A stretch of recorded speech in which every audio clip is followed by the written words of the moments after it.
Hey, Traveler. Paimon. Oh, Paimon knows that voice! Over here.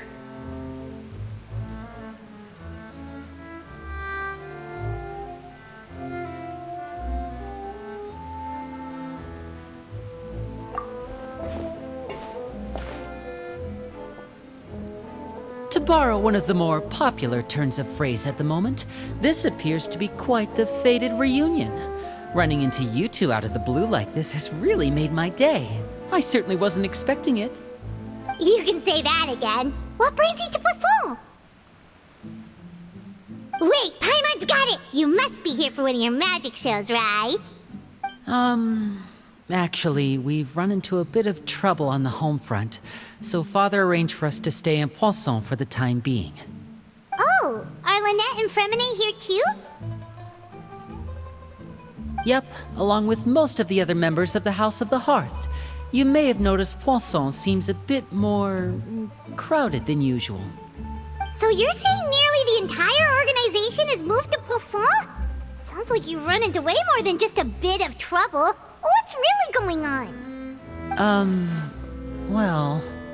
Since the two of you are so curious, perhaps I can fill in the gaps. You scared Paimon half to death! Father, you're here. You know... on second thought, maybe we don't need to know? It's all probably super confidential House of the Heart stuff, right? We totally weren't trying to pry or anything. No need to be nervous. I could sense your genuine concern from your conversation just now. Of course, I can also understand your confusion. Sending so many Fatui here to Poisson, it's only natural that some might suspect an ulterior motive to be involved. I understand. I'm well aware you've had your fair share of confrontations with the Fatui in the past, and I can't exactly guarantee that we'll remain on good terms in the future. As for right now, however, I would say we have little reason to be at odds, wouldn't you agree?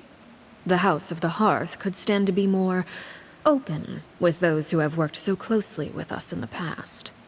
As for the issue at hand, well, it hardly relates to any ulterior motive. To be frank, it all stems from a certain rumor circulating around the House of the Hearth. It's an internal matter. What sort of rumor? A rumor that a certain phantom child is hiding away in the House of the Hearth. A phantom child? Ooh, just hearing the name is giving Paimon the creeps. A spirit that should have long ceased to exist is lurking in the shadows of the House of the Hearth. So I decided to bring the children to Poisson before continuing to investigate the situation. I expect I should be able to track down the spirit fairly quickly. After that, it's just a matter of resolving the situation, if you will. It shouldn't be much trouble at all. If you're curious, or if you still have some concerns, it might be advisable to stick around for a few days. I'm sure the children would be exceedingly pleased to welcome some visitors. Lenny, I'll leave you to entertain our guests. I have some matters to attend to. Of course, Father.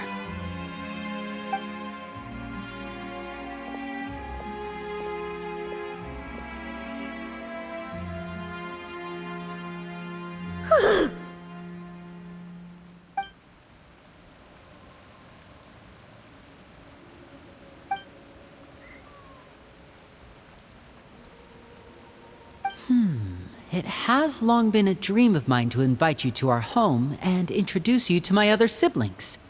You're quite well known in the organization already. A lot of people have been talking about you, especially after everything with the prophecy. If you're willing, why don't you stay a while and have a little chat with us? Alright.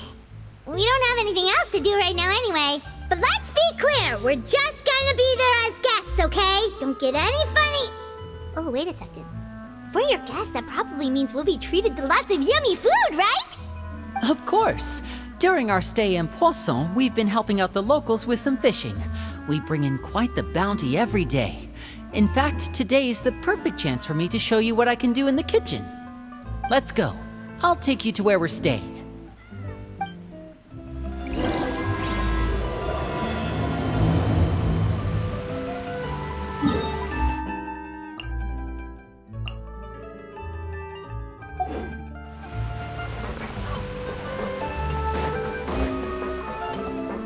Time to go.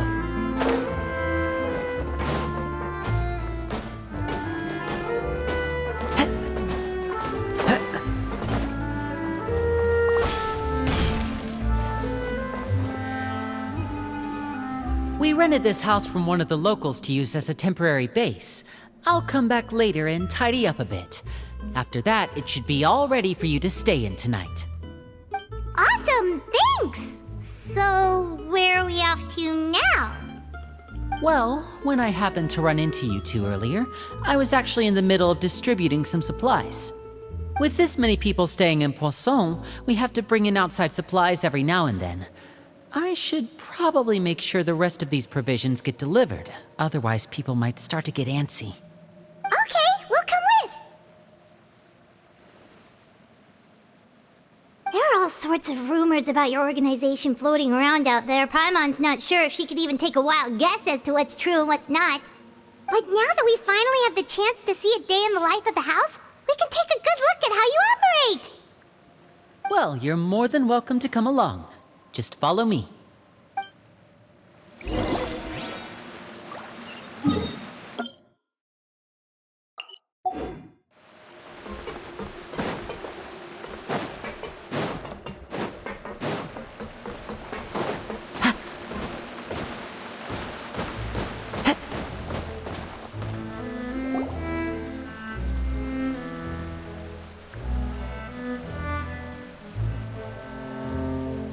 Linny!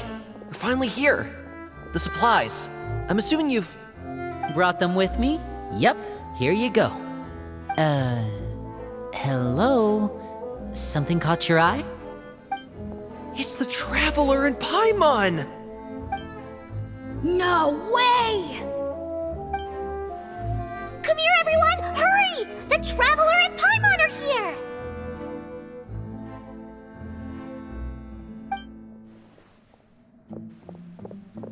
One at a time, please. Don't crowd around them all at once. We don't want to scare off our guests now, do we? Oh, it's all right!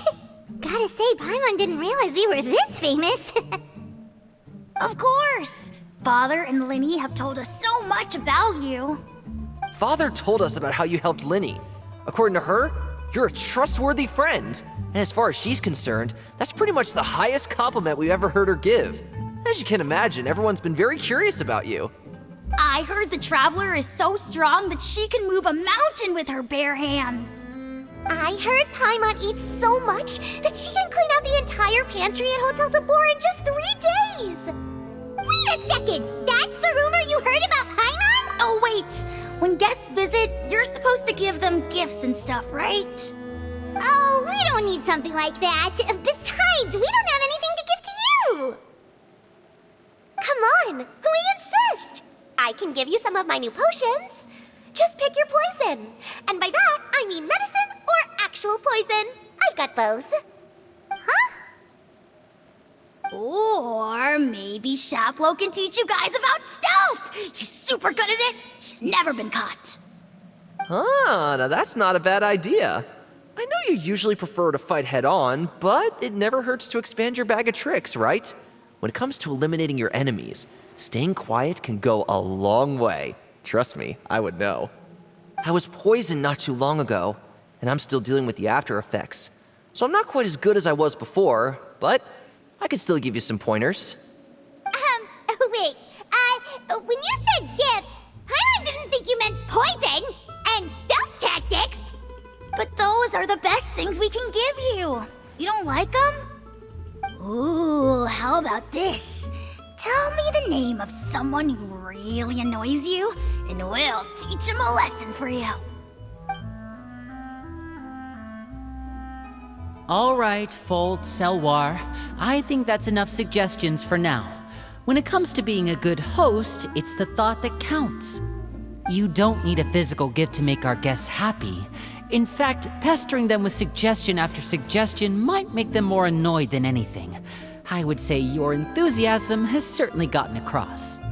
Really? Awesome! It's been so long since we've had guests to play with. If there's anything you need, just let us know. Yeah, especially if it's poison or something. I've got all sorts of potions for that. Well, we'll talk to you all later. We've still got supplies to distribute. All right, see you later.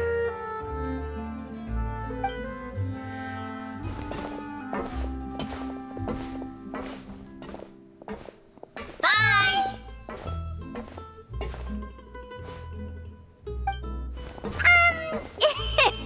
Winnie, about all that poison and stealth tactics talk just now. Scared you, did it? That kind of talk comes with being part of the House of the Hearth. When Foltz was really young, he strangled all of his family pets, just out of curiosity. He was labeled a dangerous problem child and was abandoned by his family. Elwar has an unnatural obsession with potions. Father has forbidden her from trying all the different concoctions she comes up with, but she still tries to test them in secret. You really have to keep an eye on that one.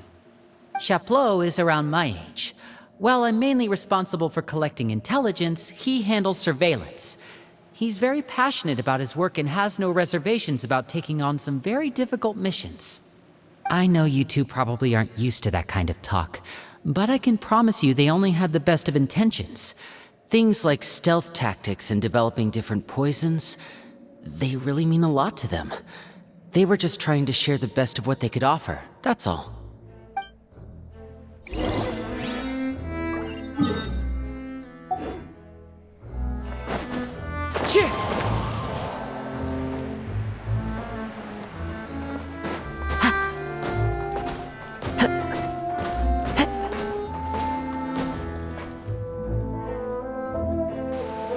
Filial, supplies are here. Thanks. And who are these two? Outsiders? Allow me to introduce you. This is the Traveler and Paimon. Oh, you're the famous duo I've been hearing so much about. It's nice to meet you. I heard you've traveled to all sorts of places. Is that true? Of course! We're making our way all across to that! Oh, good for you. You must be pretty familiar with Fontaine by now, then. Have you seen the new opera that started running recently? I think it's called... The 4,000 Thieves? Oh, this is the first we've heard of it. It seems like it's going to be fantastic. From what I've been able to tell from the posters, anyway. You should definitely check it out if you have the time. Oh, and there's The Blind Maiden, too. That one is supposed to have audience interaction. Seems pretty interesting. After this mission is over, I think I'll go get a manicure. Oh, maybe I should dye my hair. Wonder how much it'll cost. Is it just Paimon, or do these two seem much easier to get along with than the others? Looks like the House of the Hearth has some normal members after all. I heard that. Oops. I'm guessing you're referring to Foltz and the others? Yeah, we're definitely not all like them. I bet those crazies are practically foaming at the mouth right now. I'm sure they just can't wait to get back to Snezhnaya to carry out the plan. That's enough, Filial. Don't talk about family members behind their back, right? Whatever. Let's go. Guess this is goodbye then. If you ever have some time, we should go see the opera together.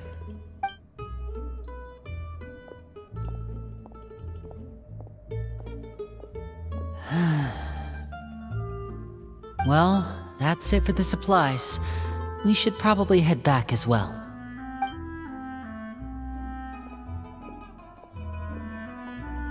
Well, they didn't seem too happy with each other. Seems like there could be something more going on here. You're right. We're only here as guests after all. Oh, Winnie's getting super far ahead. Come on, let's catch up.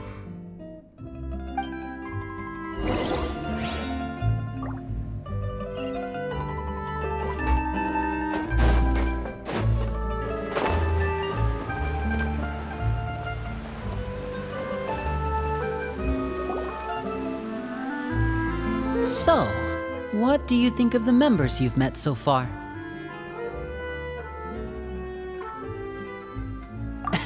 Well, Father is always encouraging us to be strong-willed and independent.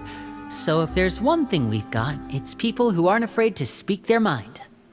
Well, I should probably get cooking. Wanna join? Of course!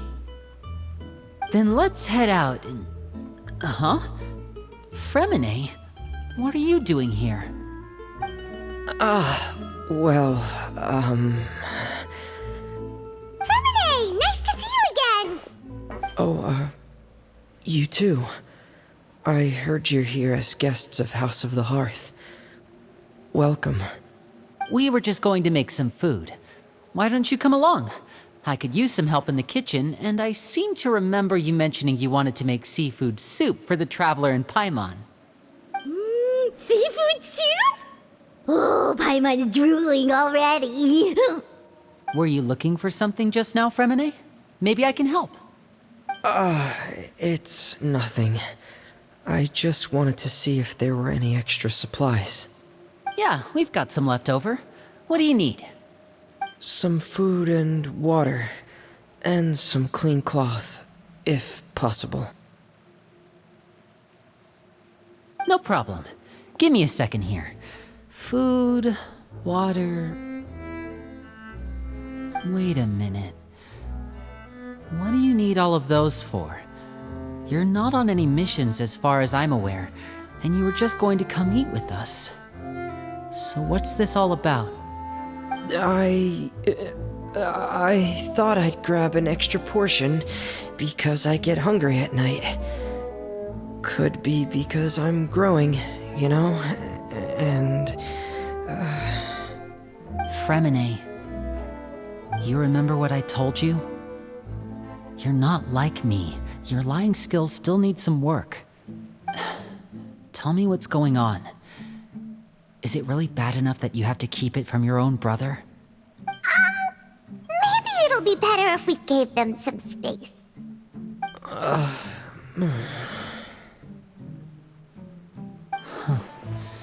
This is the first time I've seen that kind of look on your face. Whatever happened, does it have something to do with Father? Yes. Just follow me.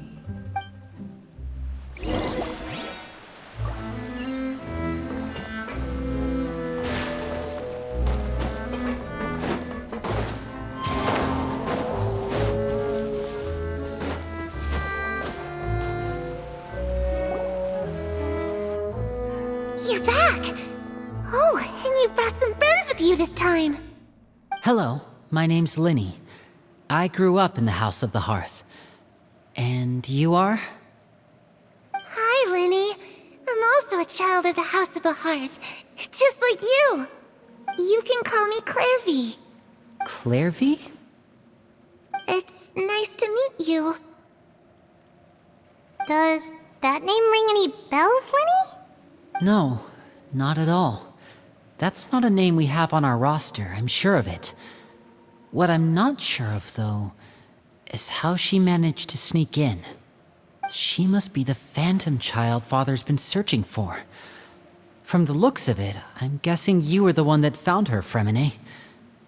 You, haven't told Father, have you? No, I haven't told anyone.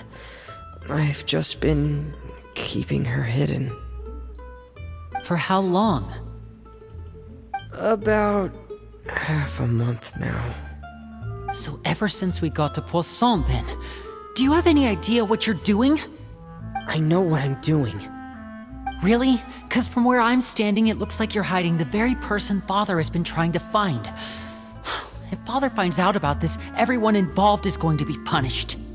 You know the rules of the house, Fremine. I know you do. Father doesn't tolerate any form of betrayal. So why are you doing this? I've thought it through. And I just can't hand her over like that. Linny, don't you remember last year? Sheplo nearly died after getting poisoned during that one mission. He wasn't able to get back before the poison started taking effect, and not a single person was there to help him. That night, While I was sleeping, I heard a voice telling me to go save him. I opened my eyes, but I couldn't find the source of the voice. I thought maybe I was just hearing things, but I went to look for him anyway. Luckily, I got there with enough time to save his life. That feeling of being haunted, of hearing voices, it's happened many times in the House of the Hearth. I'm sure you've noticed. So what you're saying is, that was her? She was the one who spoke to you that night? Unless there are other spirits roaming around the House of the Hearth, I don't think there's any other possibility. If Clairvy were our enemy, it wouldn't matter whether she was a spirit or an actual child. I would have acted without a second thought, because that's what Father ordered us to do. But she's been living with us, helping us from the shadows all this time. I think that makes her family. I couldn't just hand her over to be dealt with. Not when there's so much we still don't know. So what's your plan then? You can't keep her here forever. Someone is bound to find out eventually. I haven't thought that far yet. I don't want to disobey an order from Father, but I also don't want to put Clairvy in danger. Come with me. There are a couple things I'd like to say to you in private.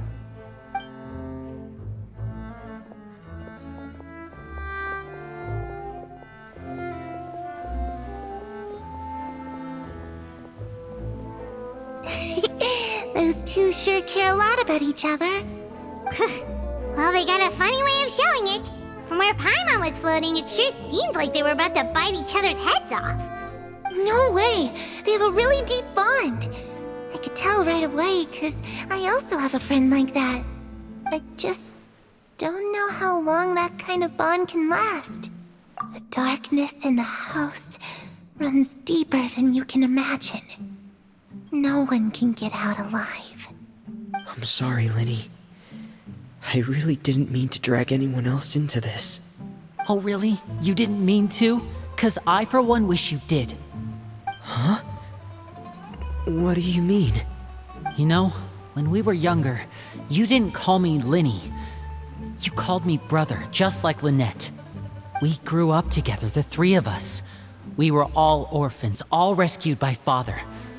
Of all the siblings in the House of the Hearth, I think our bond was the closest. Later on, when you started calling me Linny, I wasn't actually surprised. After all, Lynette and I are related by blood. We've had to depend on each other to survive long before we joined the house. Linny, The darkest and most difficult moments of my life happened before you and I had ever met. I'm sure that's true for you as well. Even so, Fremine, we've stood by each other for all these years now, and to me, that means more than blood. You and Lynette are the most important people in my life. No one can replace you. So I won't let you face anything alone. Not if I can help it. Oh, looks like things are getting kinda heated between Linny and Fremine. Maybe we should go check on them. Oh, it's raining. I should put my clothes away.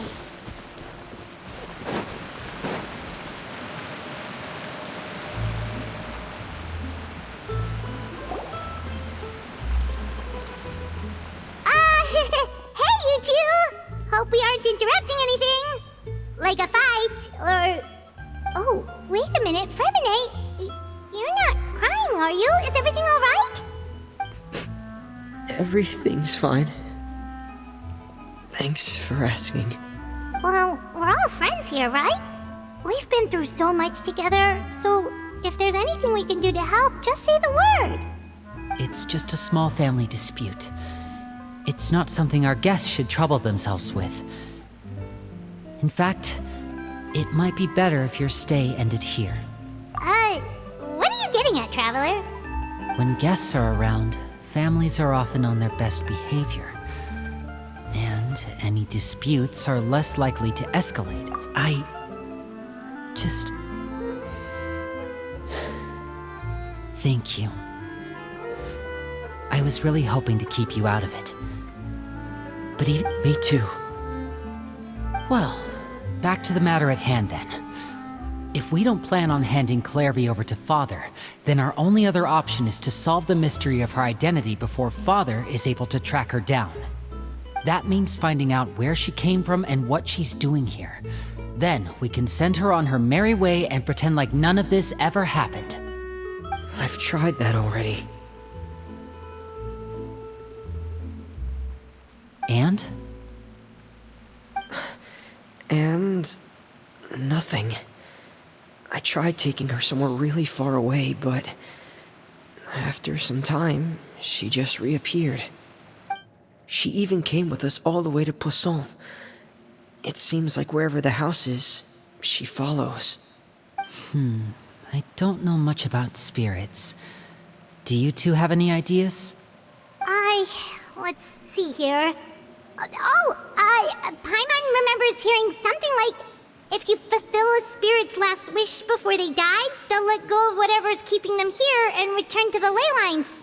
Oh, it's just that Paimon doesn't really remember where she heard that, so it's not guaranteed to work or anything. Well, sounds like it's worth a shot. Guess that means we should go ask her about her wish. But first, Fremine, I need you to promise me something. What is it? I need you to promise me that this will stay between the two of us. We're the masterminds behind this whole thing. No one else gets involved. Can you do that for me? Of course. I promise. All right. Then let's seal the promise just like when we were kids.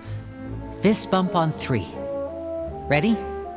1, 2, 3. I swear.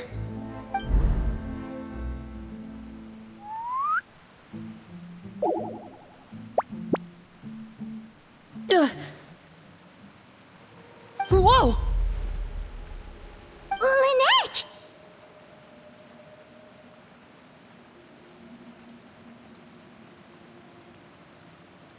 But what a surprise!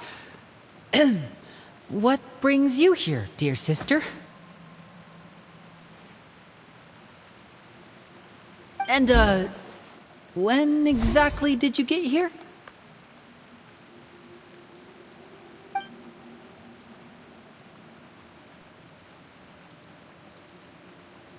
You're an idiot, brother. And you too, Fremine.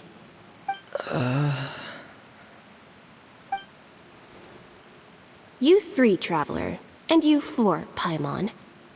Wait, what did we do? I've seen Clairvy around the House of the Hearth before. I hadn't seen her in Poisson, so I figured she must not have come with us. But it turns out, you were just hiding her. I heard you talking about your plan. Rather than steering clear of the situation, I'd rather fully join in.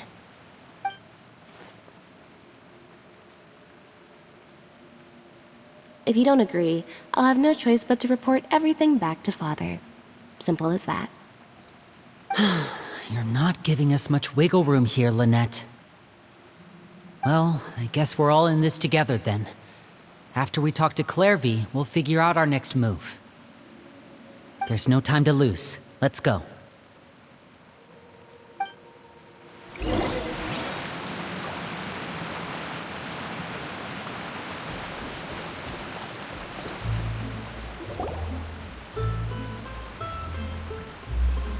I'm full.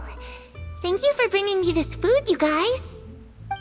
She said she's full, but the food doesn't look like it's even been touched.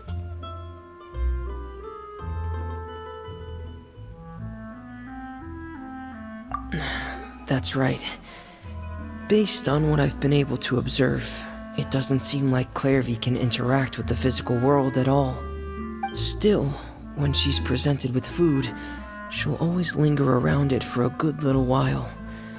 Maybe, in her mind, she really is eating those things. Does she know that she has already passed away? I've tried to ask her, but she didn't answer. My guess is that she's just as confused as we are.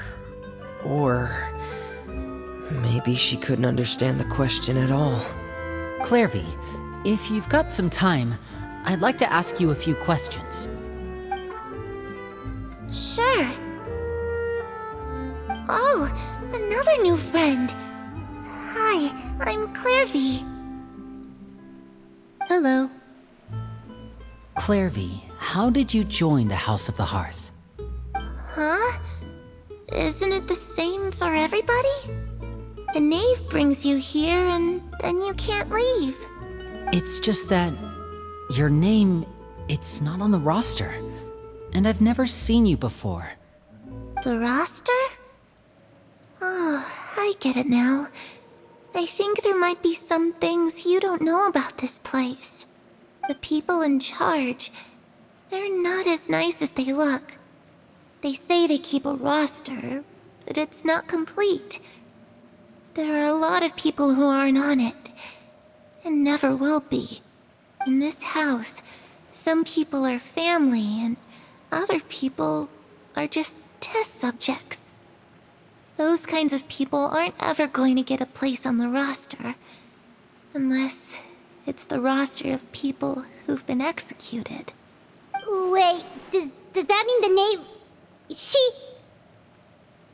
Is there anyone that can vouch for you? Perry, she's my best friend. She's the only one I trust in this place. Have either of you heard of that name before? No. Me neither. Clairvy, Perry. Neither of those names are on the roster. But it seems like she's telling the truth. Either that, or this kid's already got a bag of tricks bigger than mine. Maybe we should try a different approach. Clairvy, do you have a wish? A wish? It can be anything you want. Just imagine. It's your birthday, you're blowing out the candles, and your wish is...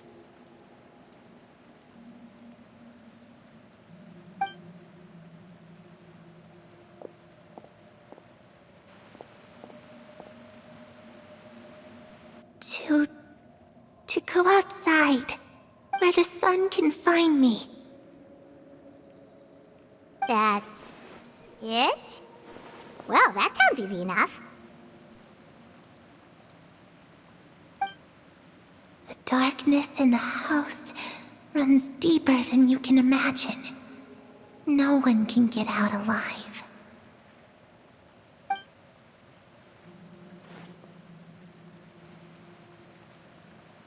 Okay, time to divide and conquer.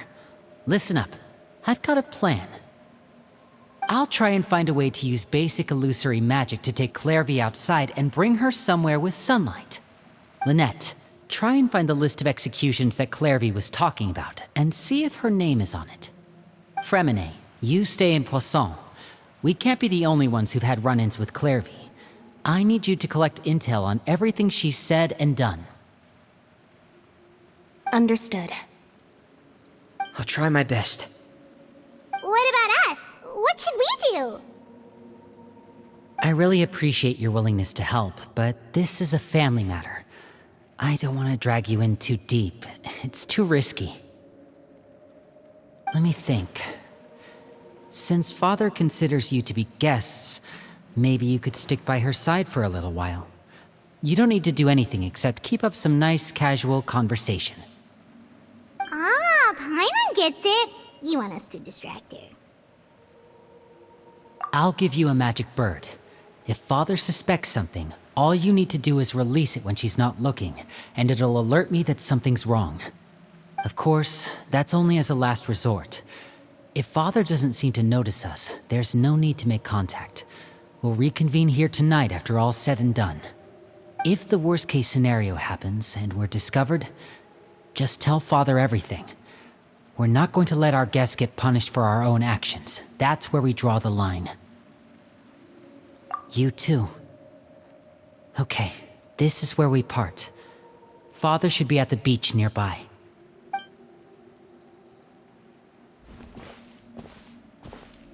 I really hope this goes well. No, it has to go well. That's the only way this can get resolved.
It's the knave! And... child! Hey, aren't you supposed to be in Snezhnaya recuperating? What are you still doing in Fontaine? Oh, it's you two. I didn't expect to run into you here. I was unconscious for quite a while after the fight in the Primordial Sea.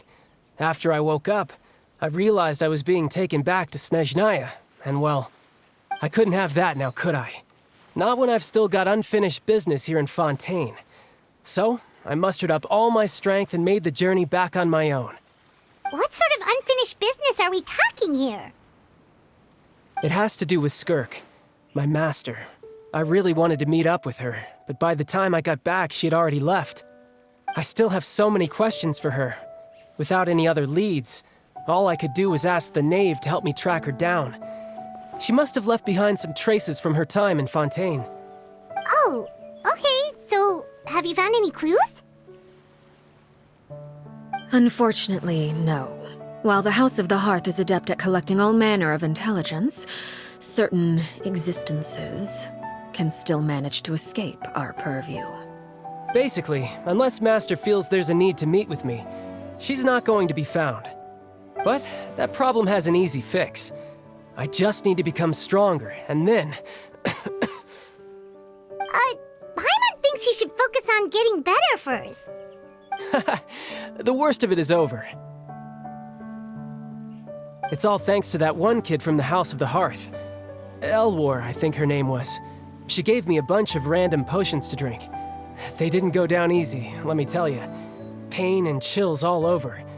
But they really did help speed up my recovery. And that's good, because it looks like I really do have to head back this time. The old man's been putting the pressure on me. He sent someone to tell me I'm needed for some sort of project. Project Stuja? Yeah, that's the one. I heard Regrader's involved too. I'm not looking forward to having to listen to all his monologuing, that's for sure. Hey, maybe you could think of a way for me to stay in Fontaine for a little longer. Helping Linny and the others brush up on their fighting skills would be far more interesting. If you and I could spar, that would be even better. I've been waiting for a chance to see you go all out. And what a sweet little daydream that is.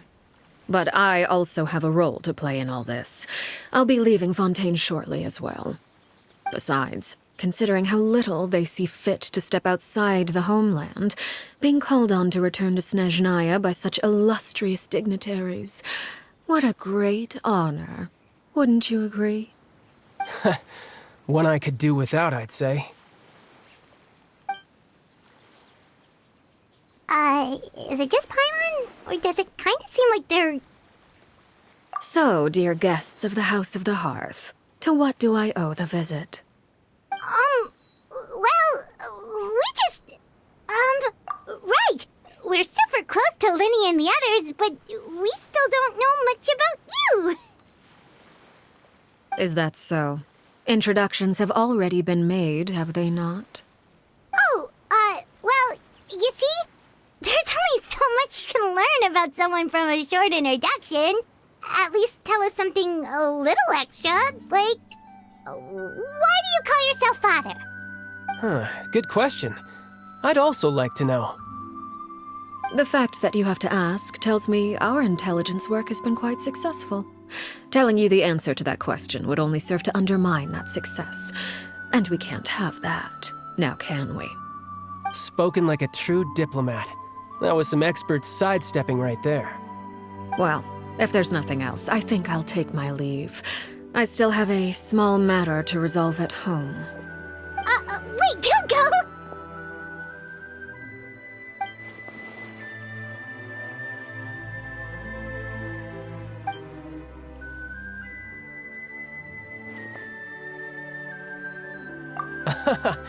I'd also like to hear the answer to this.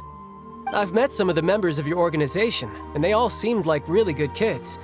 They actually reminded me of Tonya and Tusser.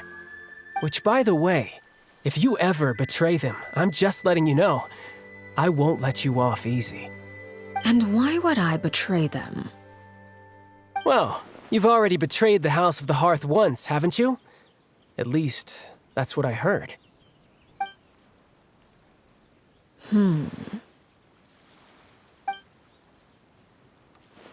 Okay, I admit.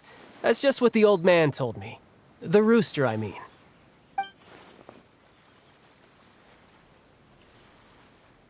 Oh, wait.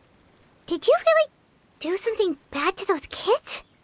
Never mind what I've done. I'm more curious as to what the mighty rooster had to say. Care to enlighten me? Well, nothing much.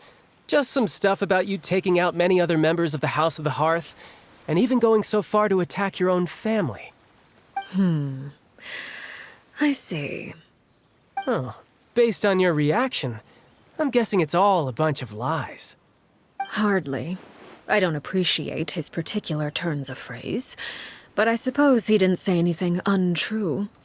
Although, it would be more accurate to say that there is a certain level of prejudice involved, but I don't intend to clear that up just yet. Prejudice has a funny way of concealing the real truth behind certain things, an attribute that I find to be quite advantageous. Call yourself a Fontanian, for example, and people will assume all sorts of things, when the real truth is that this is simply the land where I was raised. Huh? You're not actually from Fontaine? But then why did you try to help out with the prophecy and everything? I was trying to protect the children born in Fontaine. Claiming that I myself was a Fontanian simply made it easier to operate. People would hardly suspect a fellow Fontanian of having any ulterior motives. Who wouldn't want to save their homeland after all? The primordial sea wouldn't have any effect on me, but it would have caused great harm to the House of the Hearth. Well, you wanted extra information, didn't you? There you go. I hope that satisfied your curiosity.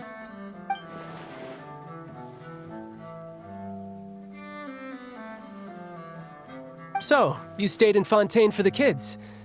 I guess I was wrong to believe you'd betray them. Apologies. Looks like I was holding on to some prejudices myself. Good. Like I said, I like it when others have misconceptions of me. Actually, while I was recuperating at the House of the Hearth, there was something else that really caught my attention. I heard that members always resolve disputes and arguments with a friendly spar, and the loser has to back down. Seems pretty cool if you ask me. Would also give them plenty of opportunities to hone their skills. Well, that's only a recent development. In the past, such spars weren't nearly so friendly. The losing party would lose everything, including their life. They were that high stakes? Whew, at least that's not a thing anymore. Well, the current atmosphere's not half bad. I'm a bit jealous, actually. You've got so many family members around you, and you even get to live with them. Having a lot of family around means dealing with a considerable amount of bickering and scheming. Once Tonya and Tusser enter their rebellious phase, I'm sure you'll understand. Just imagine. Tusser becomes obsessed with plucking out strands from the rooster's mustache, or Tonya decides to dye her hair 42 different colors. Okay. I get the picture.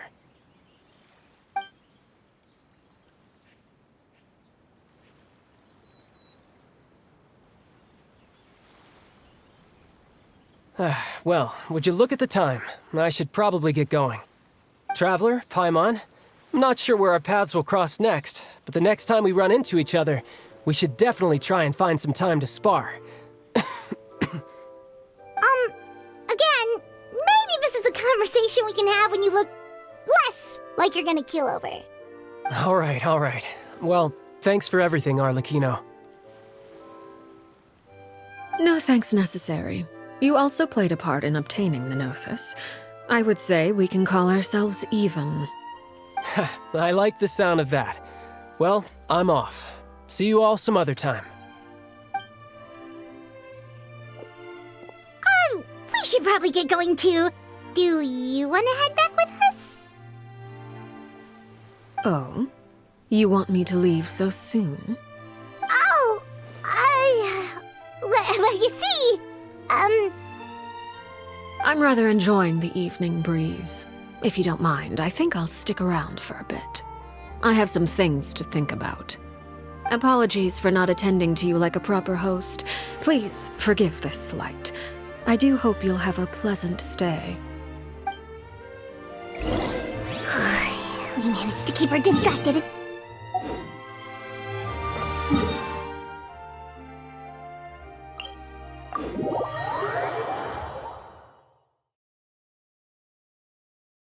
Oh, I wonder if Lily won't have any issues. Let's hurry back and see how everything went.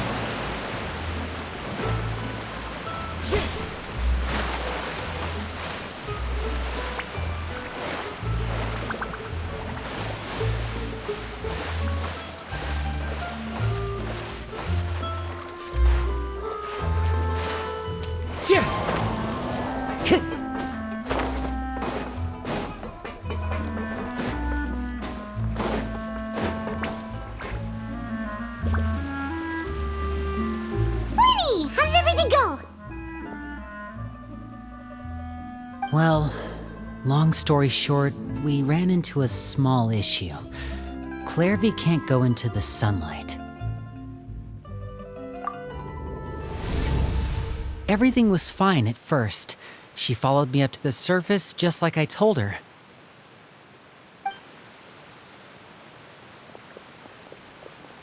But as I led her out of the shadows and into the sunlight, she vanished. I turned around and there she was, standing at the edge of the shadows, silently watching me.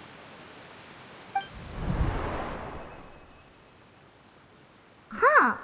Maybe she's afraid of sunlight, or... No, it wouldn't be her wish if that were the case. Well, we could always... Oh, true. I've pretty much tried it all already. Nothing worked. Eventually, the sun went down, so all I could do was bring her back here. How did it go with you, Lynette? Good. I've got the list. It's right here. Really? Well, what are we waiting for? Let's take a look!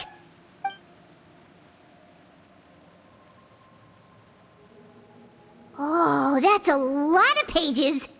Oh, it's gonna take forever to get through it all. We can each take a section. Here. La Pouillade, L'Endroit, Chambel, Horaire.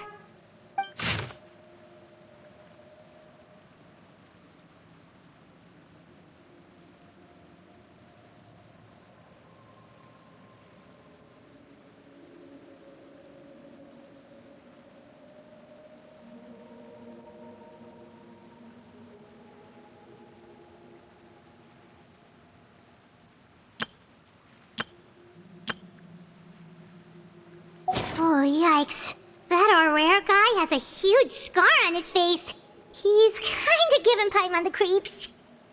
I've met him before. The scar is from an injury he received during a mission. I still remember him joking with me about it.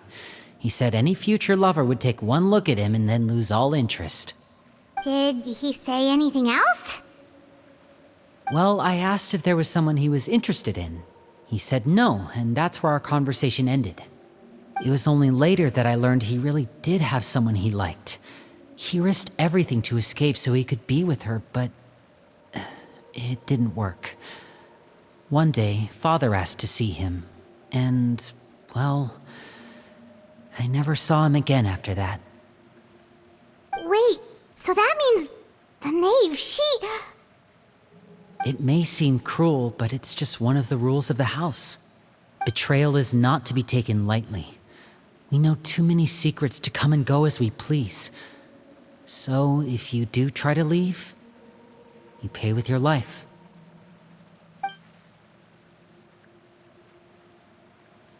Her name's not here, huh? Well, that's not too surprising.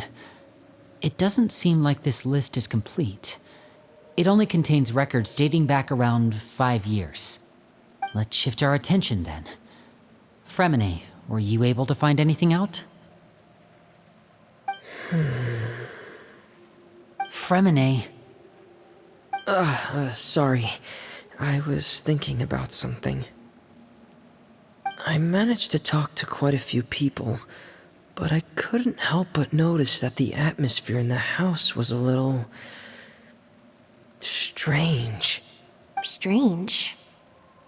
Yeah, I mean, I know there have been arguments in the past, times when people haven't gotten along.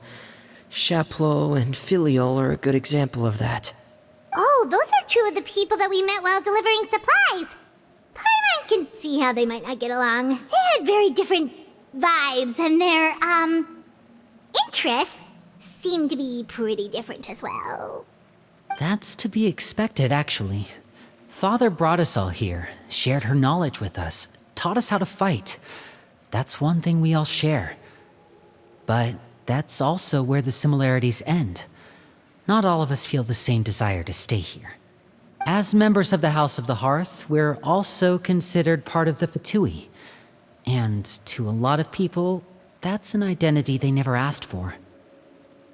Certain members get older and realize they want something else for themselves. But considering the rules of the house, most people would never say that out loud. People like Chaplot and Foltz are loyal to Father and her vision. They're proud to be part of the Fatui. Filial and Nantoy, on the other hand, well, they aren't quite as enthusiastic. These kinds of conflicts have always been there. It's not like Father is in the dark about any of this. Well, that's true. But it just feels like things have gotten worse lately. Filial and the others, it seemed like they were meeting in secret to talk about something. I can't say for sure, but I think they've met Clairvy.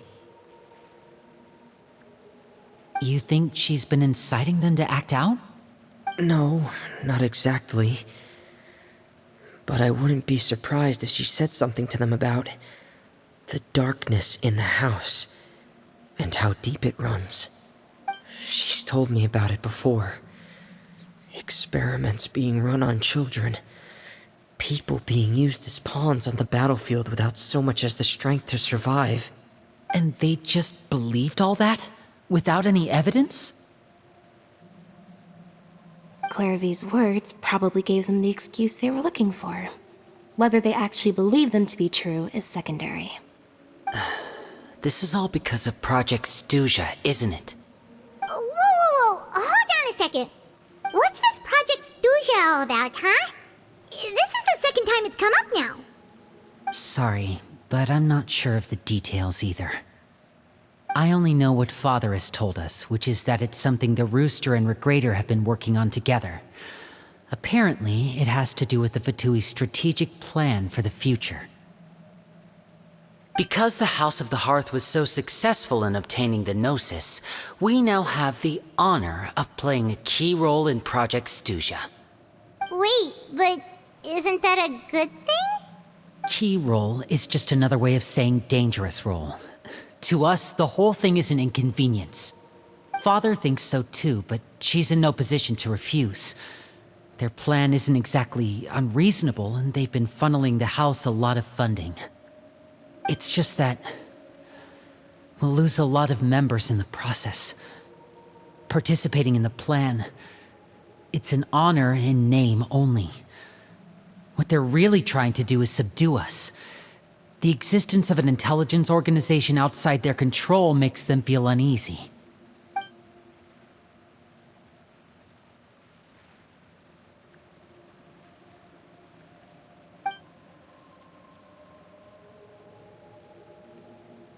Okay, super complicated top secret Fatui business aside, what does all of this have to do with the conflicts you were talking about earlier? Paimon doesn't get the connection.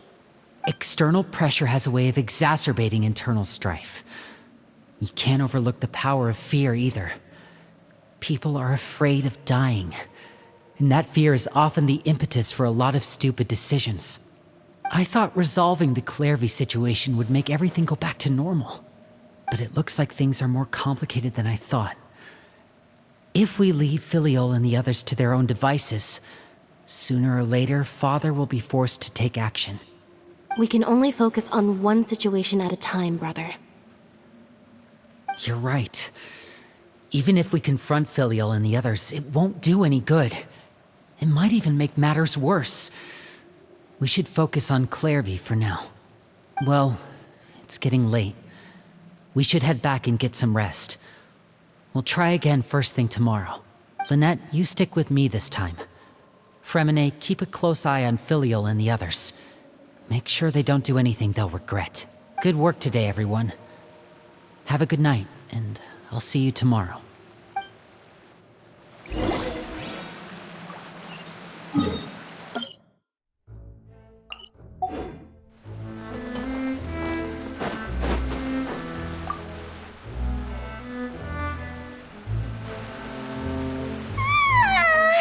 Oh, Paimon was looking forward to an early night, but she can't sleep at all.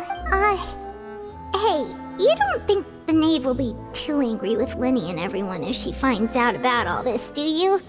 She's even scary when she smiles. If she were to actually get angry... Ooh, you have to protect Paimon if that happens, okay, Traveler? Trust is effort, Traveler. Look! Look over there! Quick, let's catch up with her before anyone sees!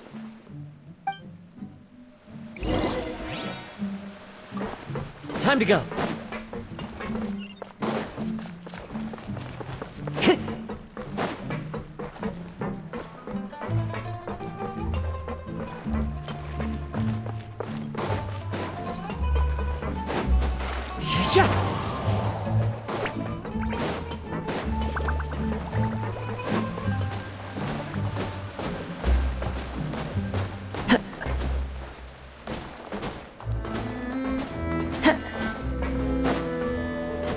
Over there!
This seems...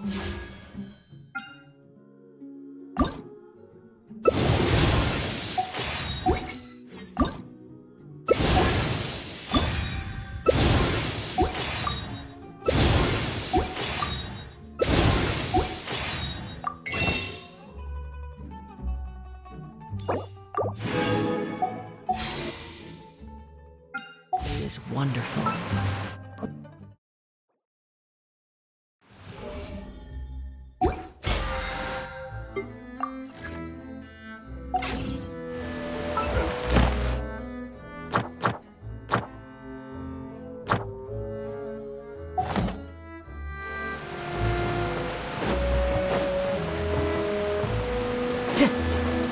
Oh, where is she going?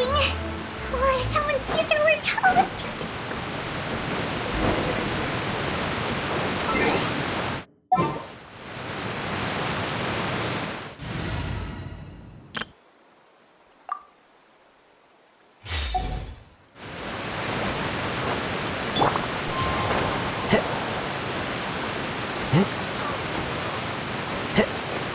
Oh, look! She stopped!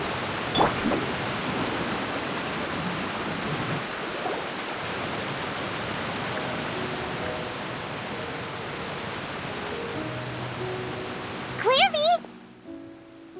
Shh. I opened the window while no one was looking. Look how pretty the outside is. If only I could have more than this. You probably think I'm being silly, huh? All this hopeless resisting. It's better to dream of what I could have than try to make it a reality, right? Please, help us get on the same page here, Clary. We need you to tell us what you know. Can you do that? Sure. Although, after you hear all this, I think you might regret that decision. Everyone in this family is nothing more than a tool. Something to be used and exploited. We're all expendable. Including me. As long as you're useful, you get to stick around. Lose your value, and you're handed over to the doctor, experimented on, and given a fate worse than death. I've seen it happen again and again, and I've had enough. You're saying the knave did all that? It's just, that doesn't seem like something she would do.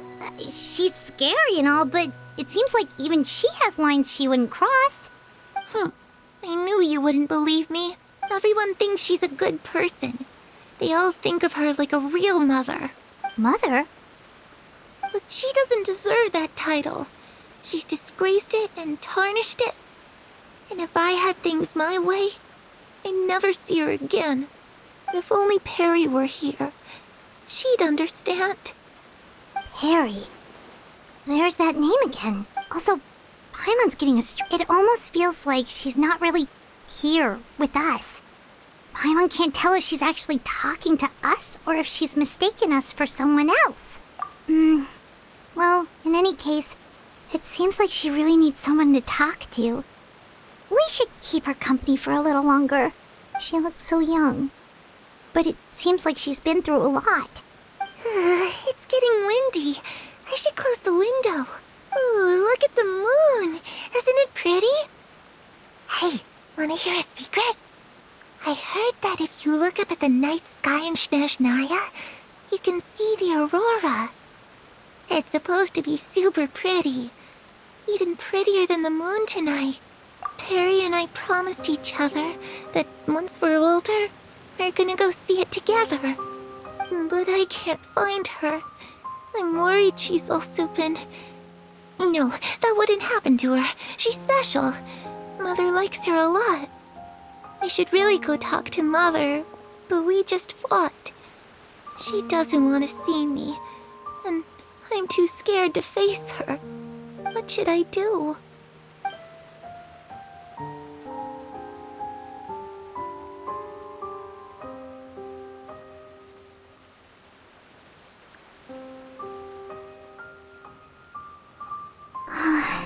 Paimon really doesn't understand what's going on with her. Well, let's head back. We've got an early morning tomorrow.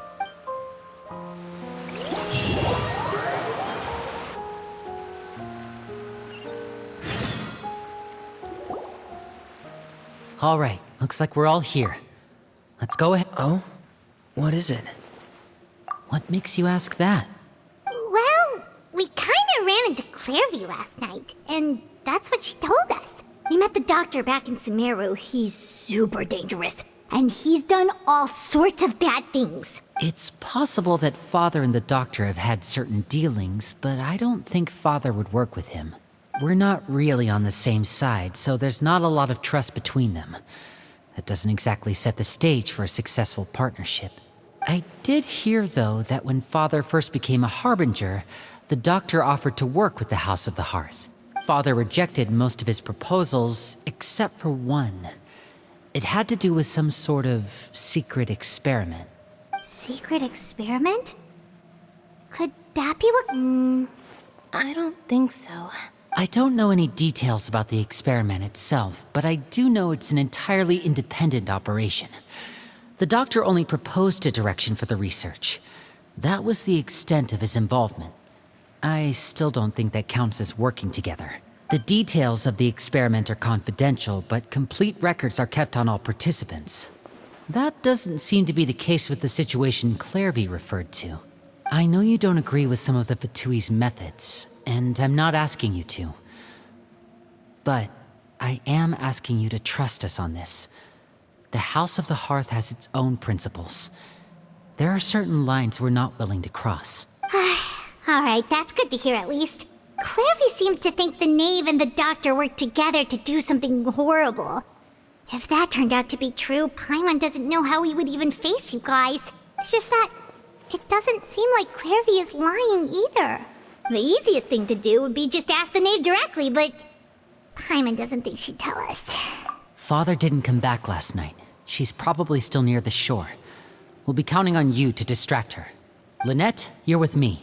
Fremine, you know what to do. Be on your guard, everyone.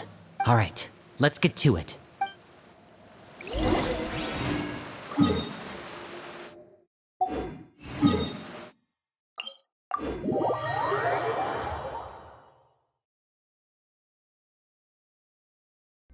Make my escape.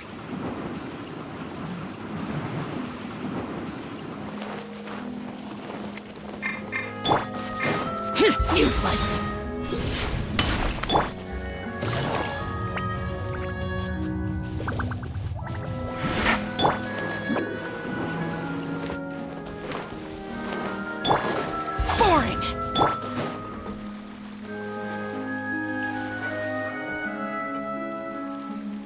Ah, it's you two again. I must say, you look a bit pale. Did you have trouble sleeping last night? A little. Perhaps if you had less on your mind, you'd be able to absolve yourself of such troubles. So what are you planning to do now? Catch up on some sleep? Or should I give you some time to rack your brain for a topic to discuss before I ask any questions? Although I must profess to being curious. Without child here, how do you plan on distracting me? Us? Distract you? A good one.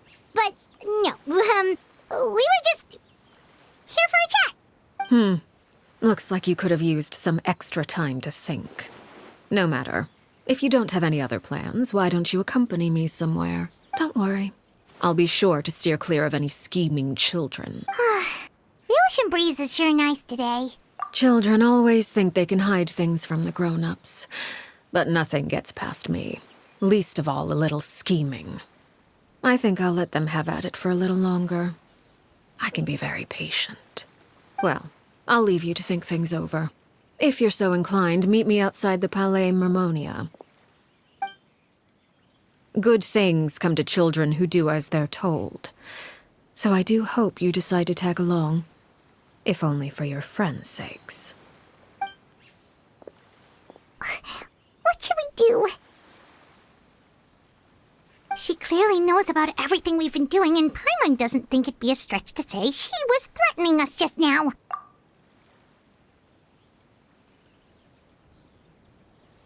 Oh, good idea. Hopefully he sees it in time. Well, we should probably head to the Palais Mermonia. Paimon doesn't want to find out what happens if we don't show up. Based on what the Knave was saying just now, it sure didn't seem like it'd be anything good. Okay, then we probably shouldn't keep her waiting. It seems like Linny and the others are on thin ice, so let's do our best to not get them in any more trouble.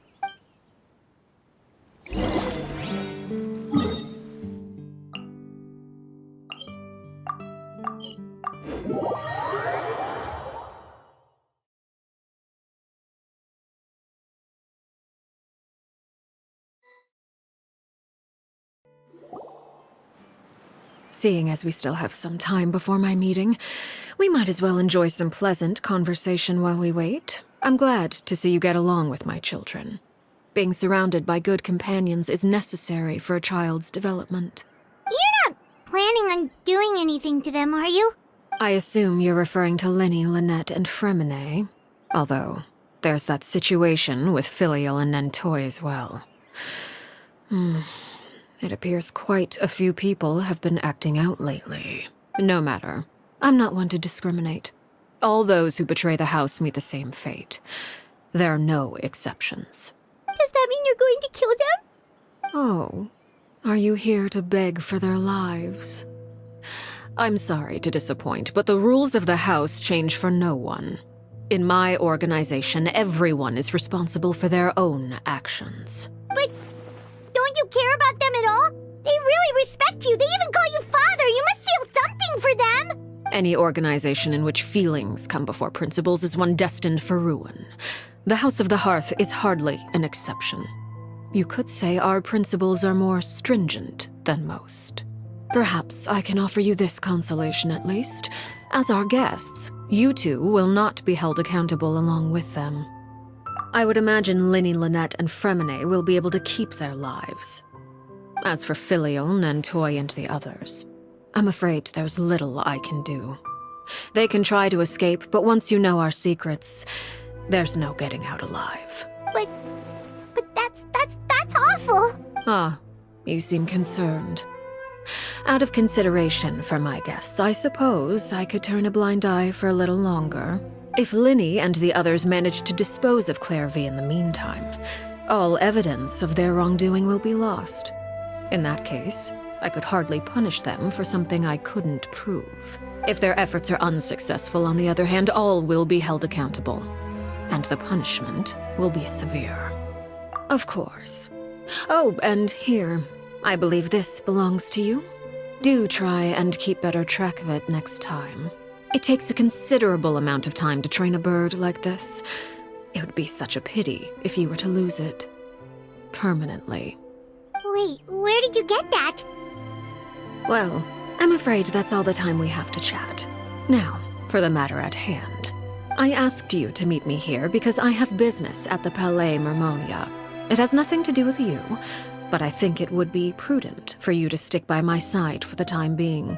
There will always be time later to run off and tell Linny what you've learned. Well, time to go.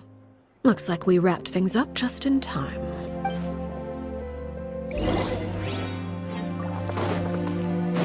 Time to go.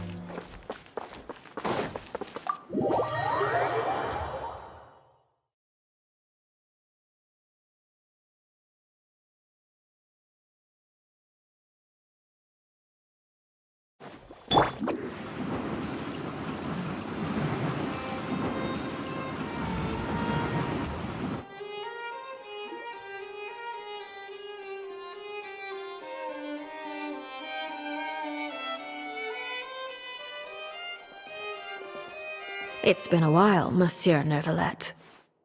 I must say, I wasn't expecting my meeting request to be approved quite so quickly.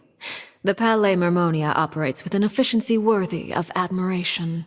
It is only right that an esteemed diplomat such as yourself should be afforded the proper level of respect. Although, if I may speak plainly, I must confess that I did not anticipate we would have the occasion to meet again after presenting you with the Gnosis.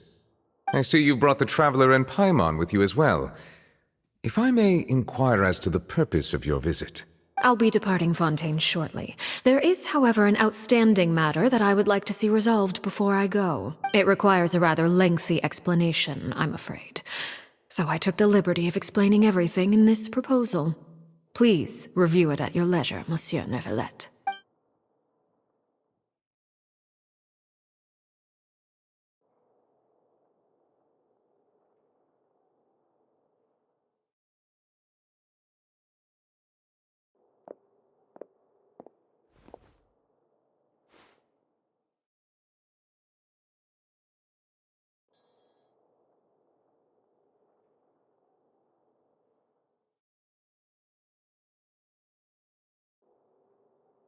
I understand your request. However, at the risk of causing offense, I must admit that I fail to see why you would wish for such a thing. I heard you have a certain fondness for water tasting, Monsieur Neuvillette, so allow me to use water as an analogy. A family is like a large body of water with countless rivers flowing in and out.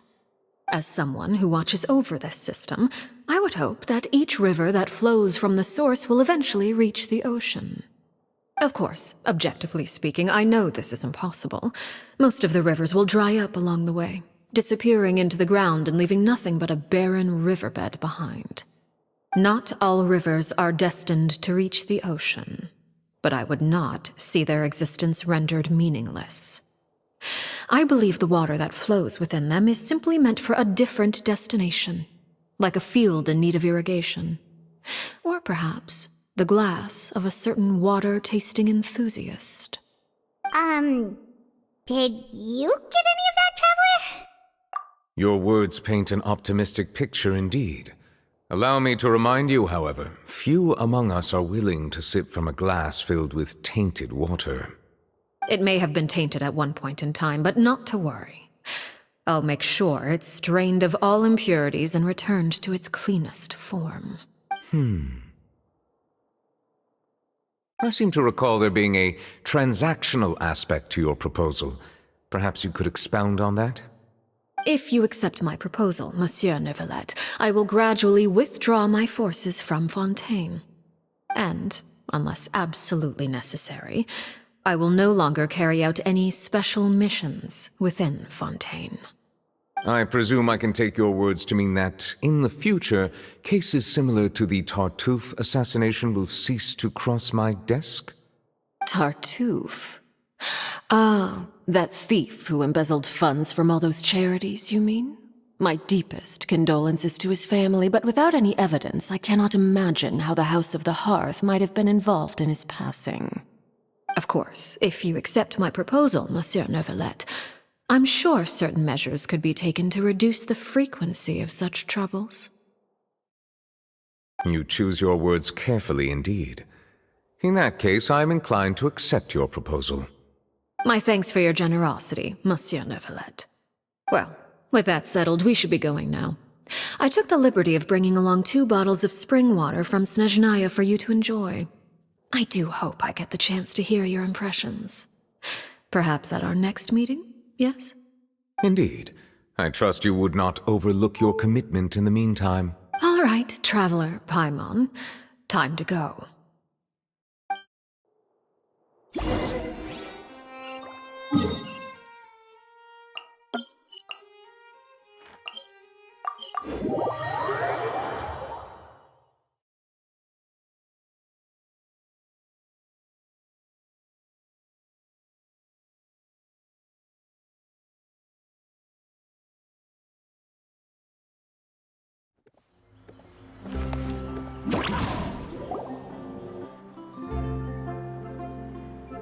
So, what exactly were you talking about back there?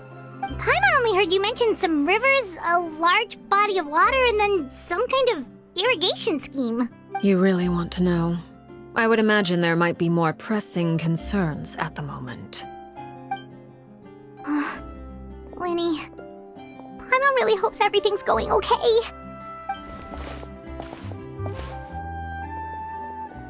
Oh, Paimon recognizes that look. You've got your thinking cap on, don't you, Traveler?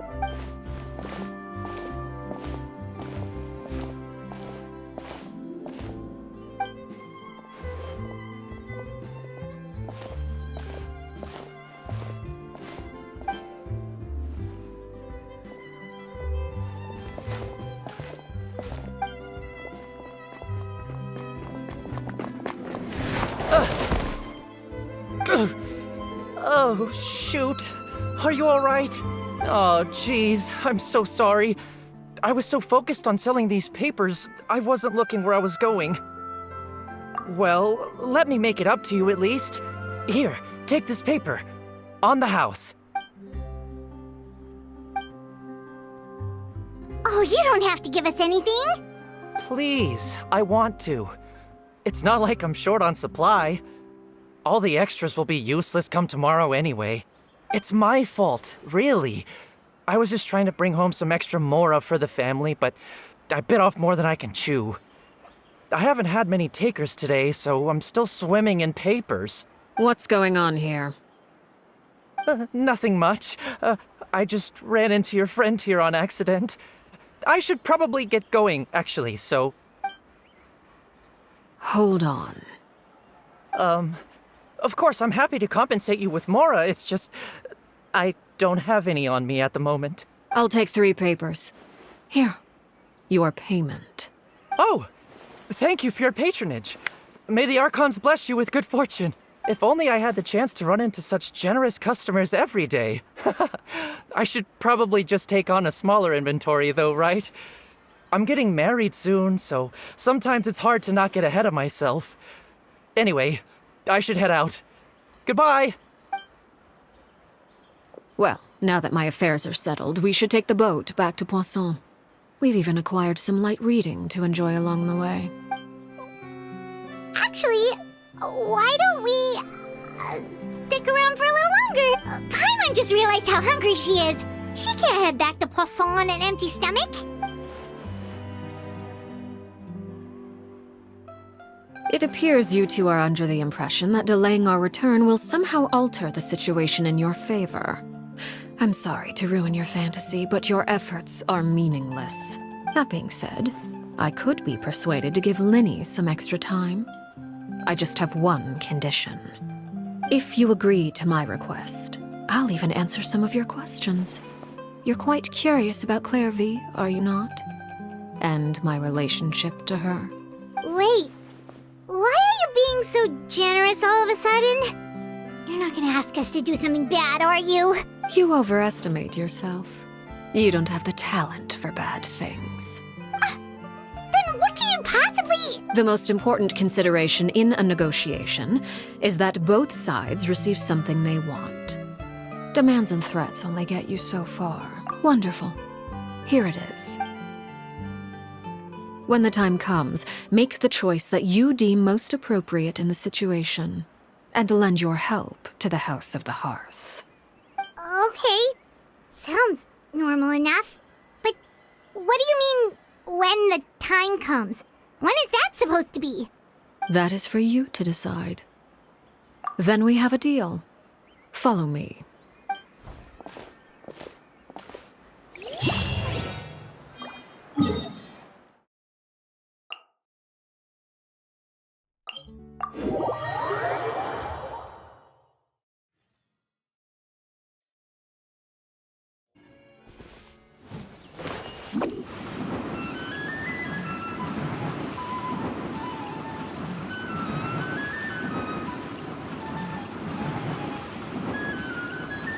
And the way I go...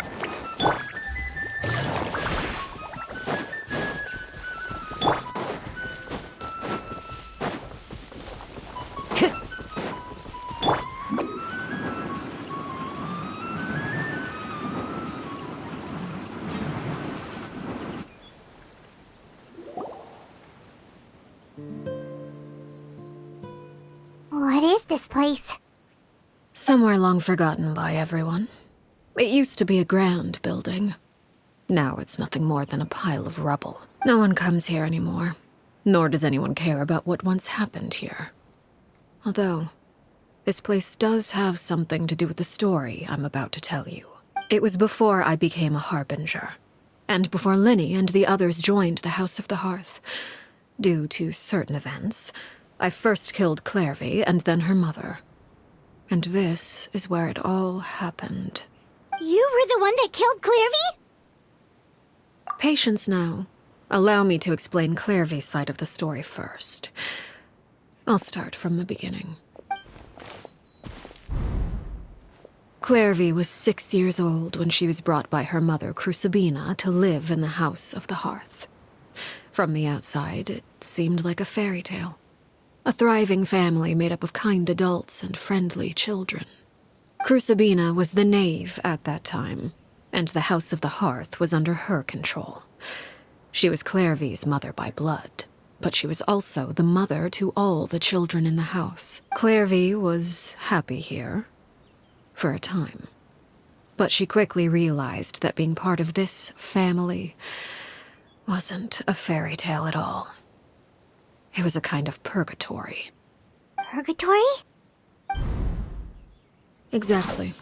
The House of the Hearth takes in war orphans from all over Tevat.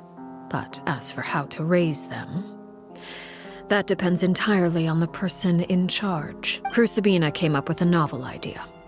She would teach the children to fight, force them to duel each other, and then crown as the king of the house the child who proved themselves most worthy of inheriting her title. It's difficult to estimate the number of children who died or were maimed in the process. There's little I can say about the ones who died. The ones that emerged with permanent injuries, on the other hand, well, they still served a purpose. They would be handed over to the doctor to be experimented on, or sent away on dangerous missions. Nothing more than tools to be used and then discarded. So those were the experiments Clairvy was talking about. But what actually happened to her?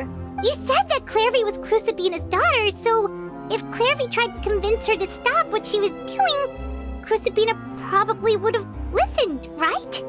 Despite being Clairvy's mother, Crucibina cared little for her daughter.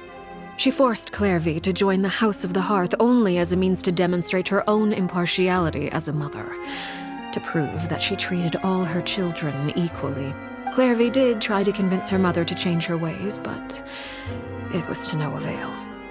After her efforts failed, the only other option was to rise up and try to fight back. Unfortunately, the other children had already been thoroughly indoctrinated into the illusion of happiness Crucibina had created. Of course, there was one exception. Someone Clairvy's age who knew the truth about the House of the Hearth. Her name was FATHERRR. Wait, the friend that Clairvy mentioned? Friend, huh? I suppose we can call her that for now. Clairvy was a cheerful and passionate person with a tenacious spirit. FATHERRR, on the other hand, was rather cold-blooded. Her cold-blooded nature allowed her to see through Crucibina's facade. Yet, it was also this cold-bloodedness that prevented her from acting against it. At least at first. While Clairvy longed for freedom, FATHERRR was convinced that, amid all the fighting and violence, she would make it until the end. Despite their differences, the two became fast friends, united by their knowledge of the truth. Clairvy told FATHERRR that she hoped to create a real family, where no one would be killed or sacrificed. There may have been a certain naivete to her ideas, but Clairvy proved her determination many times over. She tried countless times to run away, ask for help, or expose the truth. But her efforts only earned her beating after beating. The only thing that kept her going was her strength of will. Even with her body racked with pain, she would still stand on her tiptoes and open the window at night. She and FATHERRR would look out at the moon together, a fierce longing for freedom shining in her eyes. But one day that light simply vanished. Oh no. What happened? Her hopelessness resulted from a culmination of things. 10 years had passed. 10 years worth of failure after failure. She and FATHERRR weren't children anymore, but finding any chance to escape still seemed as hopeless as ever. It was during this time that FATHERRR suggested a new plan. If escaping was out of the question, why not take down the very person sitting on top of this throne of lies? Mother herself. Clairvy rejected that proposal. She claimed that, as a famous harbinger, Crucibina possessed an unimaginable amount of power.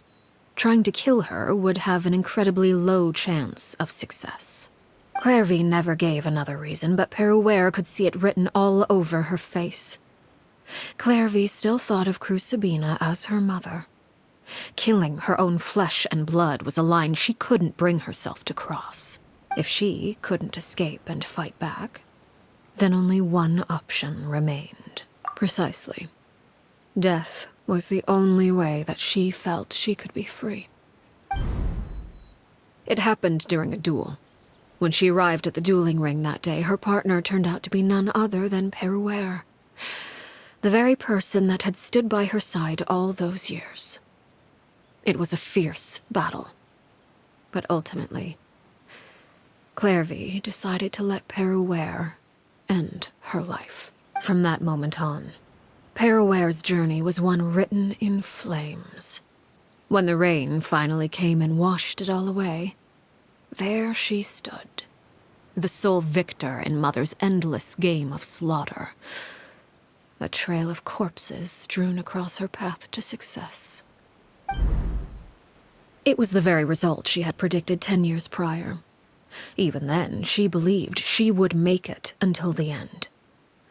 She wasn't surprised by the fact that she emerged as Mother's undisputed heir. Rather, her success left her with an inexplicable sense of restlessness. She was unsettled.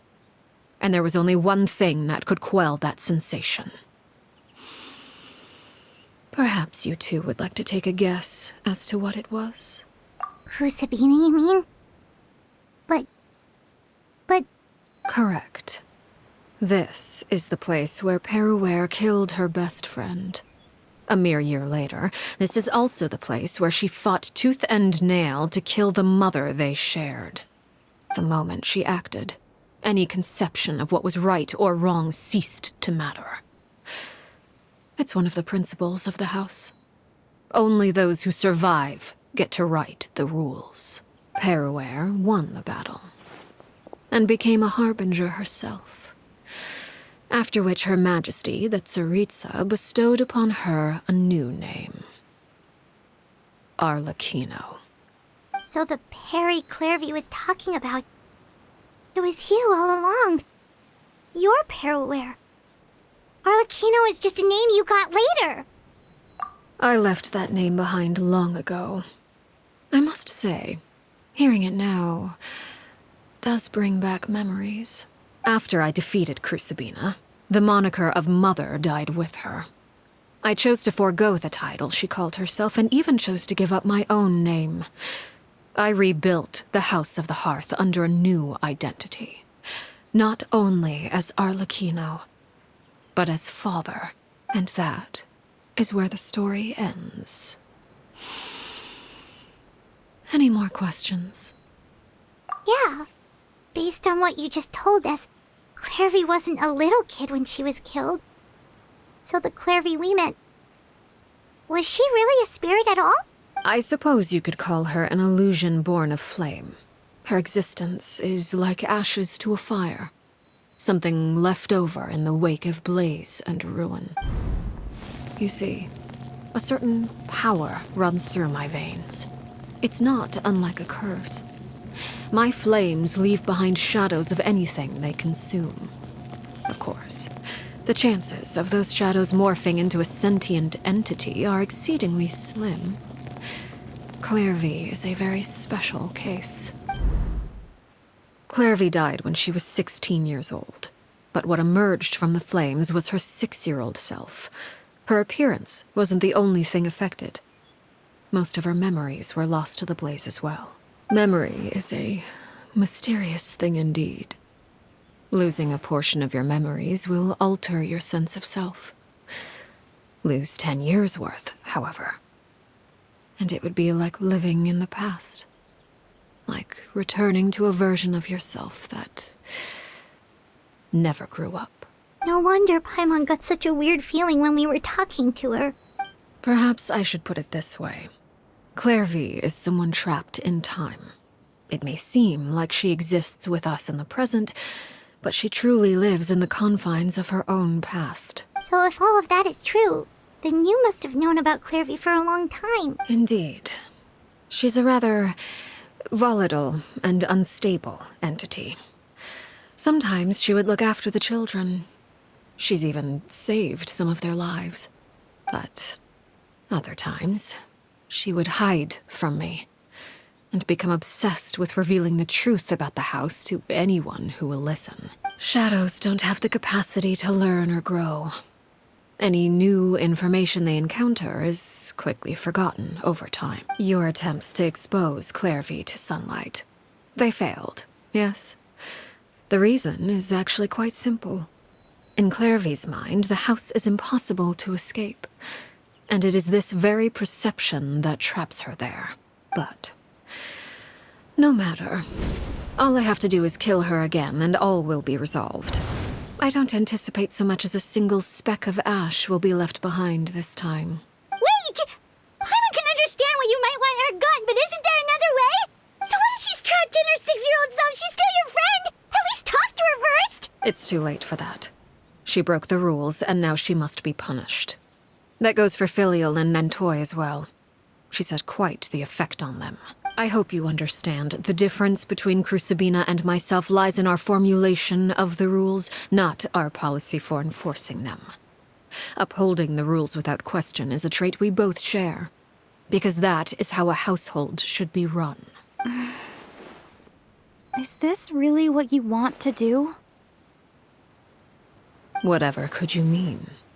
Don't you want to say a proper goodbye at least? Whether as a killer or as a father, there are two things that must be avoided at all costs: anger and sorrow. Anger makes you impulsive. Sorrow causes you to waver. Well, it appears it's about time to proceed. Before we arrived, I told some of my well-behaved children to bring our troublemakers here by nightfall. I do believe I've kept my end of the deal. I gave your friends quite a bit more time. As for what happens now, we'll just have to wait and see.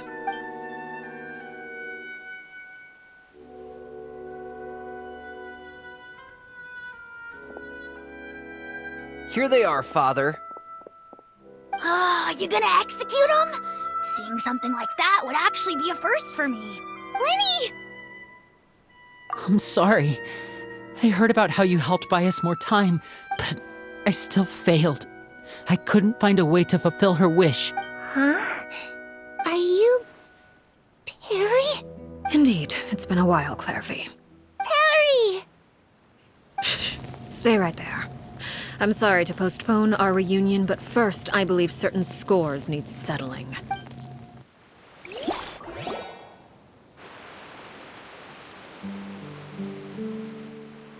Father, let me explain. Out of my way. Father!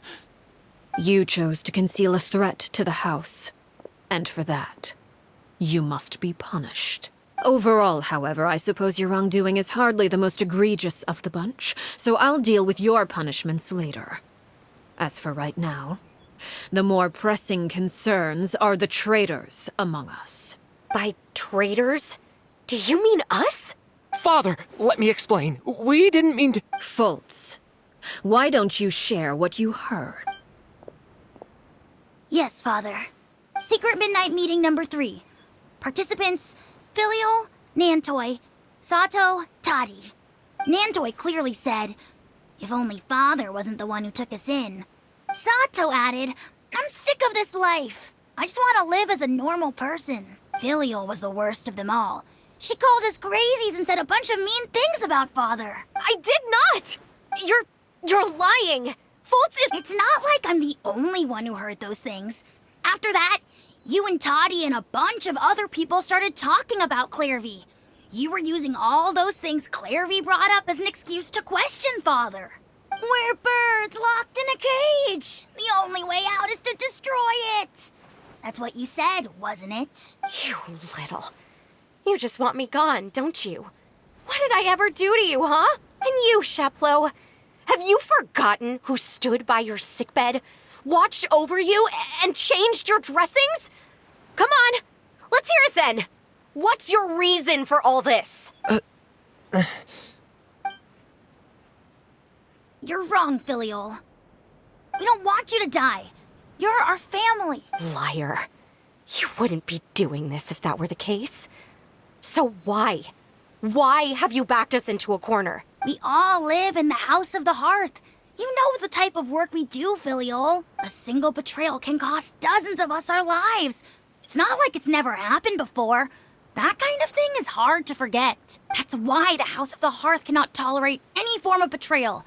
Ever since we came to Poisson, you've had 7 secret meetings. A lot of the things you talked about really crossed the line. You've been spying on us for half a month? Wait a second. Now that I think about it, the move to Poisson was just a way to make it easier to spy on us, wasn't it? Because we were all in one place. You've had this planned all along. Filial, Nantoy, I'm sorry. I owe you both my life. I owe Clairvy too. If it weren't for all your help after I got poisoned, I wouldn't be standing here today. If this were any other situation, I would do anything to repay that kindness, even if it cost me my life. But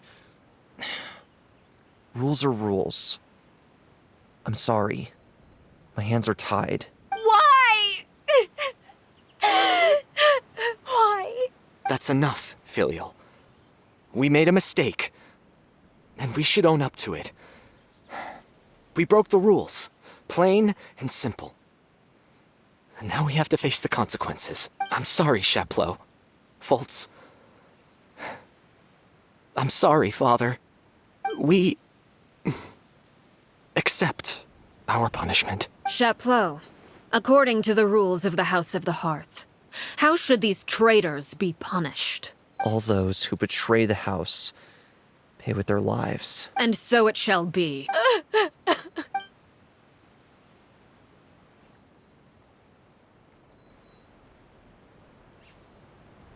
Father, please wait!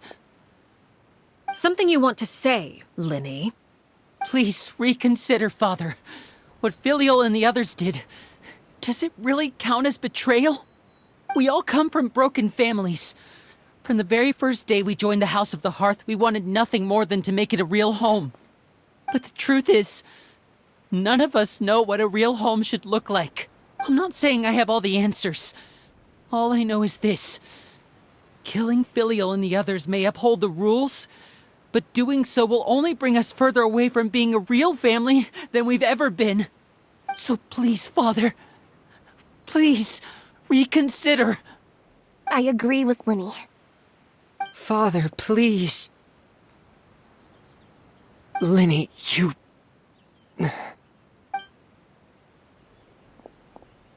I also agree with Linny.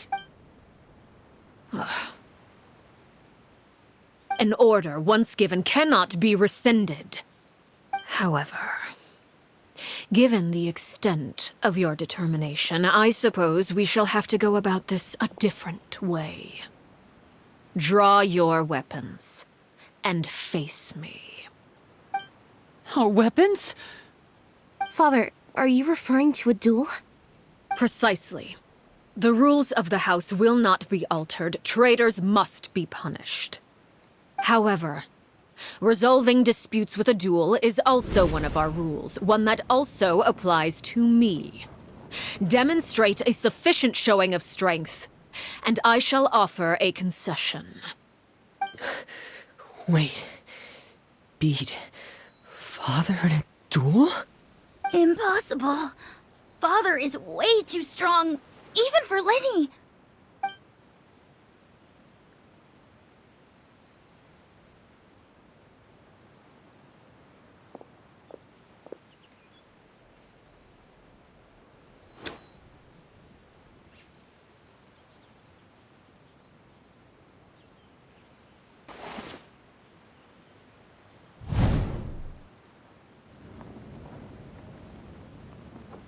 Did you hear that, Traveler? Lenny and the others have to duel the knave. What should we do? Can they really win something like that? If they lose, those people from the house are really gonna be executed. Hey, are you listening?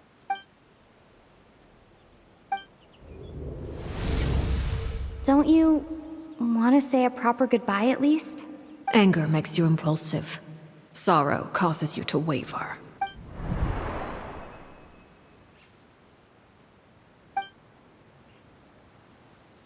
Oh, looking at that expression on her face, she seems really serious about this. Guess that means there's no chance she's throwing the duel on purpose, huh? When guests are around, families are often on their best behavior. And any disputes are less likely to escalate. When the time comes, make the choice that you deem most appropriate in the situation, and lend your help to the House of the Hearth. What's wrong, Traveler? Hey, where are you going? Traveler? You're asking to join the duel against the knave? I'll allow it. We do have a ready-made dueling ring at our disposal, after all. All I would advise is this. Keep a firm grasp on your weapon, and give it your all. Any less, and you may just lose your life.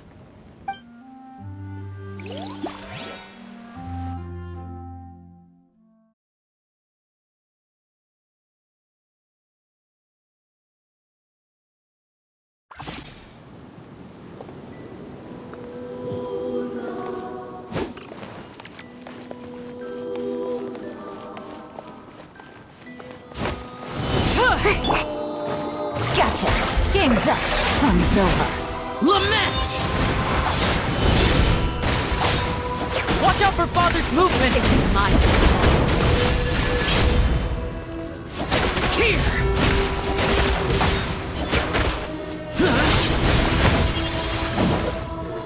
Now that's more like it. Things are about to get dicey. Cloud's high. You alright? With these rising flames! Is it my turn now?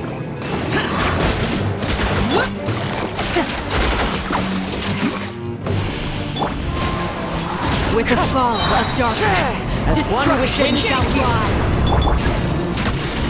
Have a taste of purgatory. Game's up. Fun's over. Disappear! Here! Look at you. Trapped like a bunch of helpless. Watch out for Father's movements!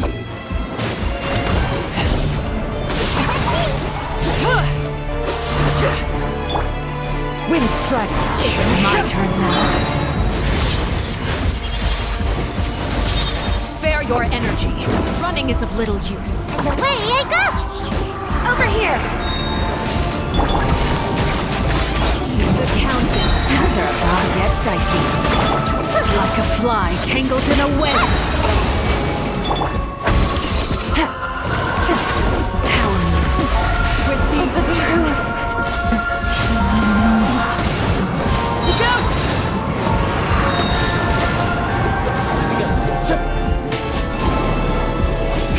Closer now.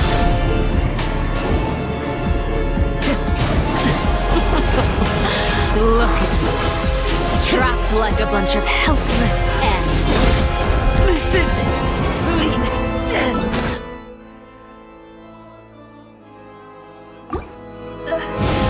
Now's our chance!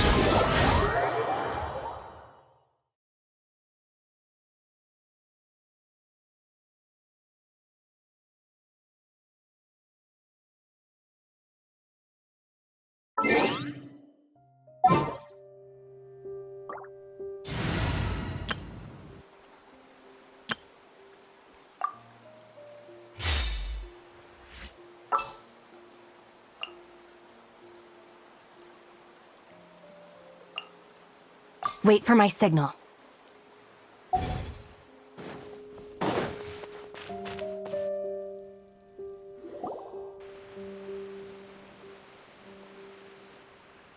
Father, let me explain. Out of my way. Father! You chose to conceal a threat to the house. And for that, you must be punished. Overall, by Father, let me explain. We didn't mean... faults. Yes, Father. Secret Midnight Meeting number 3. Participants, Filial, Nantoi, Sato, Toddy. Nantoi clearly said Sato Filial was the worst of them all. I did not. You're lying. Fultz is trying to frame us. It's not like I'm the only one who heard those things. You little. You just want me gone, don't you? What did I ever do to you? And you, Sheplo. You're wrong, Filial. We don't want you. Liar. We all live a single betrayal can. That's why the House of the Hearth. You've been Filial, I owe you both my life. If this were— Why? That's enough, Filio. I'm sorry, Chaplot. Faults.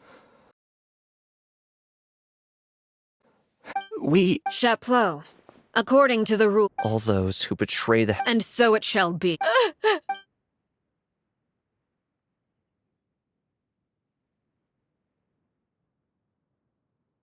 Father, please wait! Something you want. Please, we all come from, but the truth is, none of us know what a real home I'm not saying, so please, Father. I agree with Linny. Father, please. Linny, you—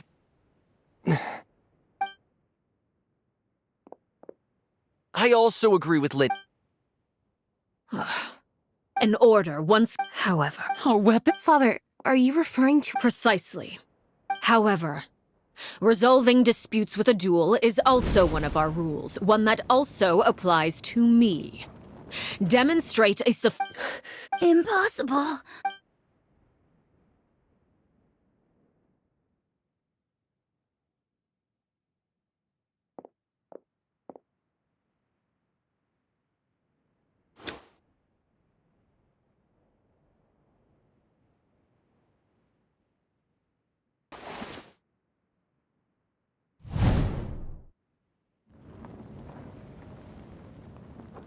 Did you hear that, Traveler? Lynn and the others have to duel if they lose the— Don't you want to say— Anger makes you impulsive. So Oh. Looking at that expression on her face, she seems really serious about this. When guests are around, families are often on. when the time comes, make the choice that you deem most appropriate in the situation, and lend your help.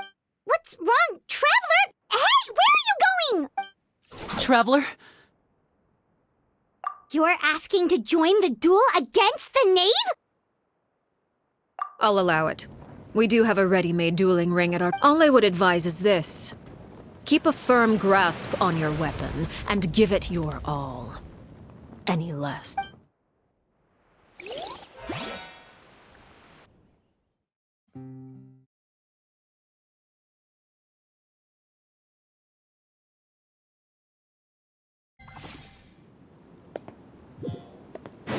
Bow your head. Time to shine!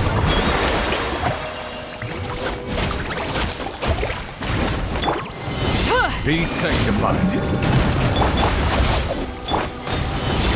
How amusing. Settle down. With these rising flames! Now that's how I like it. Spare your energy. Running is of little use. With the fall of darkness, destruction shall rise. Let the Have a mighty be taste of humbled. purgatory. You alright? It's my turn now. Silence. Not bad. You've proven to be a worthy opponent after all. Not bad. You've proven to be a worthy opponent after all. Get in here! It's my turn now. Be sanctified.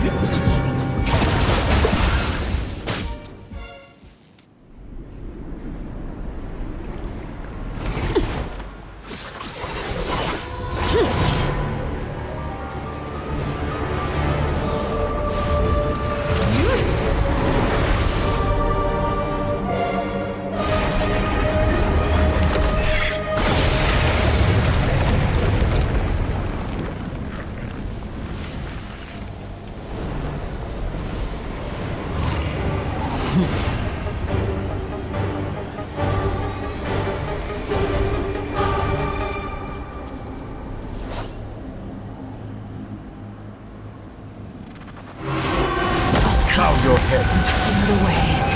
My blade is all that remains. Strike a pose! No!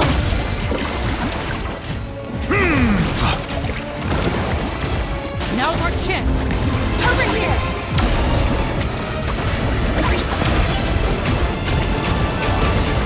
An oversight. Let the world collide! Bow your head. Suntown is only the beginning. Let the mighty be humble.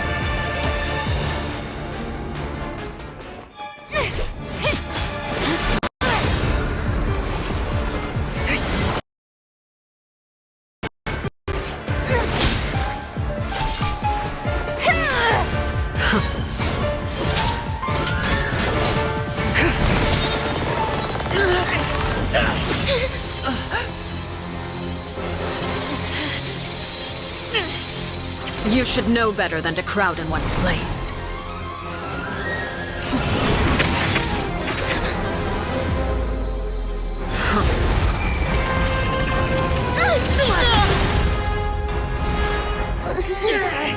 Oh, I know. No! I'm sorry, Father!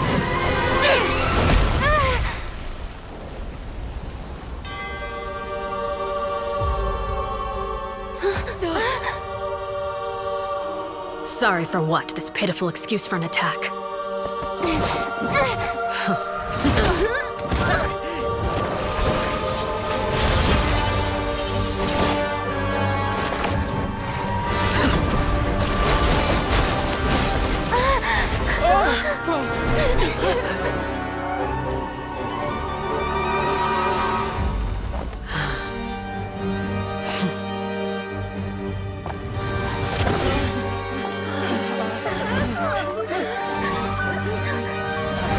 Father, no!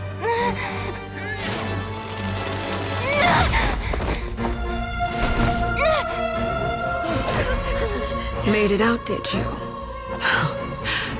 You're stronger than I expected.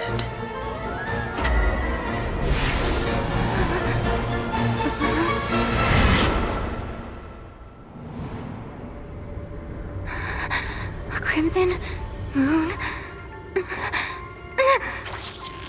I can't move.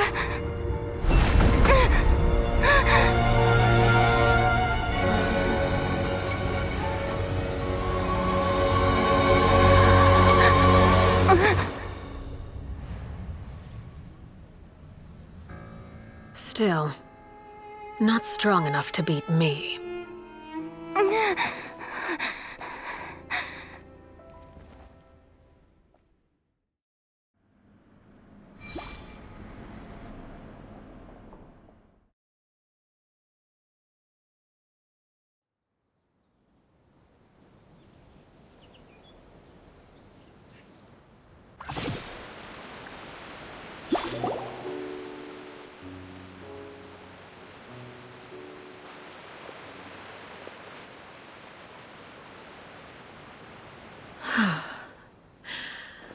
I believe we can end things here. It's not often that we get to enjoy the company of guests, after all. We wouldn't want things to get too out of hand. Brother, are you alright? Lenny. Given that I am the victor of this duel, as agreed, the punishment stands. No! I never thought things would end like this. However, everyone involved in the duel demonstrated a remarkable level of strength and determination. In light of this, I'm prepared to change the method of execution. Elwar, the bottled flames I gave you for safekeeping. Do you still have them? Yes? I wasn't sure what they were for, but I've kept them super safe. I didn't lose a single one. Wonderful. Then, in just a moment, I'll have you administer them. Bottled flames? Indeed. They're the product of a secret experiment. Under certain special circumstances, flames can be extracted from my person and preserved. Once ingested, searing pain will spread across every inch of your body. No harm will come to you physically, but your memories will be burned away. If you can withstand the pain. When you awake, you'll have forgotten everything you know about the House of the Hearth, and will be expelled from the organization. In other words, Administering this concoction will kill the version of you that grew up in the house, and give you a new identity.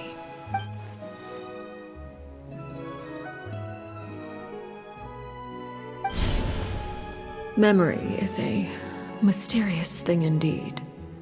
Losing a portion of your memories will alter your sense of self.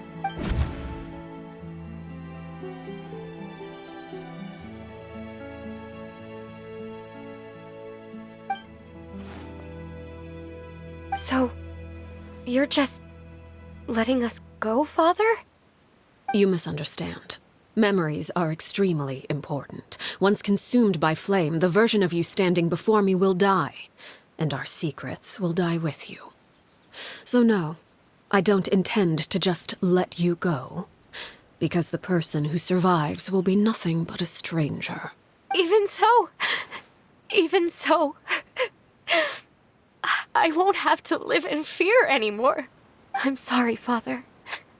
I'm sorry I let you down. But I really... Don't cry, Filial. You haven't left the house yet, so there are still rules to be followed, yes? Remember what I taught you. Anger makes you impulsive, sorrow causes you to waver. Don't let yourself be controlled by your emotions. Of course. I'll remember. Dry your tears, and go pursue the life you really want. Yes, Father. Chaplot, Foltz, Elwar. Take them back to Poisson. And bring Linny and the others as well. I prepared 3 extra vials of bottled flames. As for whether to take them, the choice is yours. Goodbye, children. The next time we meet, I will no longer be your father.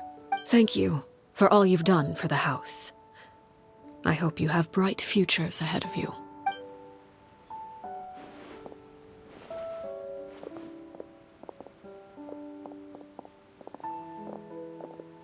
Father! Let's go.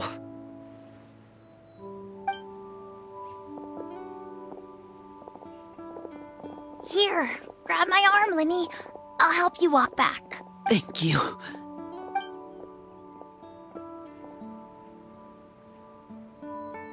Clairvy.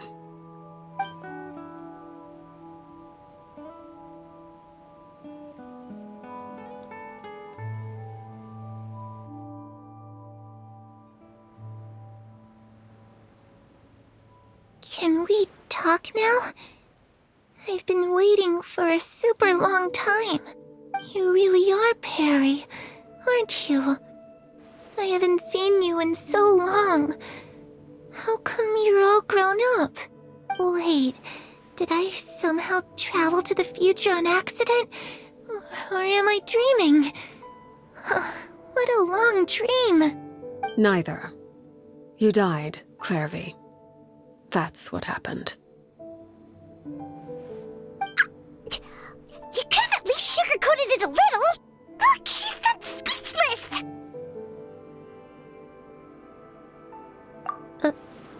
Huh? That's it? You accepted it just like that? Yep. If that's what Perry says happened, then I believe her. Perry wouldn't lie to me. Plus, I don't really need to know why I'm like this. I'm more curious about what happens in the future. If you're a harbinger now, Perry, that means Mother is gone, isn't she? Can you tell me about it? I want to know what happened to her. And to me. You never stopped trying to defy fate. At first, no one believed you. You could only vent your frustrations to the moon. In fact, you often sought comfort in the night sky. You wanted to see the aurora, so one night we promised each other we would go to Snezhnaya to see it together. Later on, you tried to run away, but you were brought back each time. Mother spared your life, but it wasn't out of kindness. Instead, she decided to make an example of you by slowly torturing you over time. That way, the other children would know what happens to traitors. Still, you never gave up. Mother hoped that through ruthless duel after ruthless duel, she would be able to crown an ultimate victor among the children she raised. But you called on everyone to unite, to fight to a draw in order to reduce casualties. Your efforts may have only delayed the inevitable, but still. You gave them hope. You tried everything you could think of, but every attempt ended in failure. Still, you never turned your sword on Crucibina, and you never turned it on me. On that gloomy day, you told me, for the last 16 years of my life, I've done everything I can to fight for freedom. But now, I realize that the only freedom I truly possess is the freedom to choose to die. I never imagined I would say something like that. I must have been feeling really worn down. But somehow, I still think I understand. According to Mother's plan, only one of us was going to make it until the end. And I always hoped that person would be you. If I could do it all over again, I still don't think I would make a different choice. Even when I first met you, I knew you'd be able to do what I couldn't. Is that so? Even now, I'm not sure I truly understand what kind of freedom you were trying to pursue. But as the head of the House of the Hearth and as the children's father, I've tried to give them the most basic of freedoms. The freedom to choose their own fate. It's something I discussed with the Iudex of Fontaine. The children who want to leave the house will have their memories wiped clean of all secrets pertaining to the organization. In return, they will be allowed to live a normal life in Fontaine without being prosecuted for their past. Of course, I won't simply hand freedom to them on a silver platter.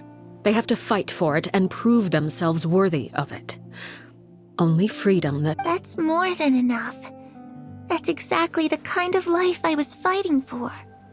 You know, Perry, I think you're a pretty amazing king, and a really great father, too.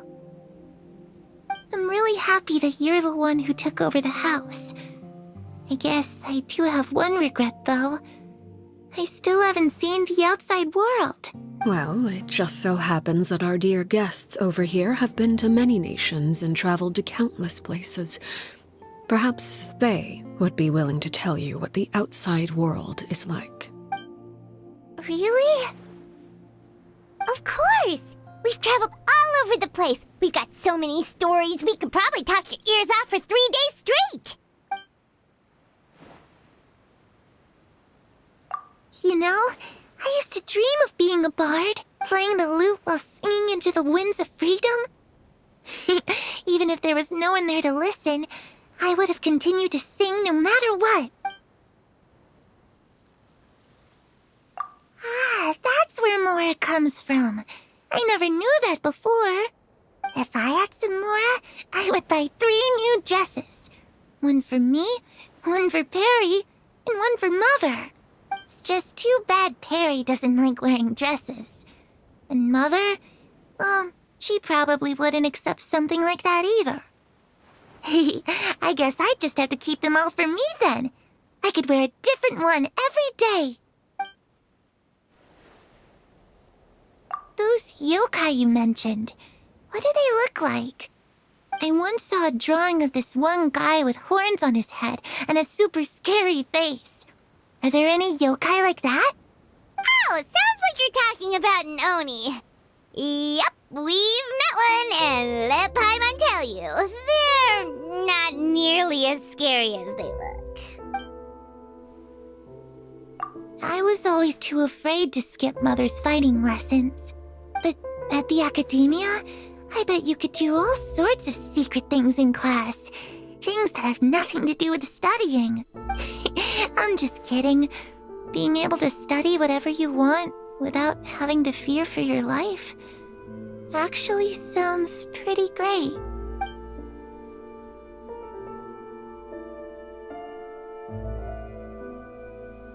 The situation was super dangerous. Lenny and Lynette were accused of committing a crime, and they were going to have to stand trial at the Opera Epicles. Oh no, that must have been hard for all of you. What happened next? Don't worry, we were able to turn the situation around super quickly, all thanks to Detective Paimon, of course. How'd you do that? Come on, tell me. Okay, So it was like this. After the failed magic show, we rushed to the scene and...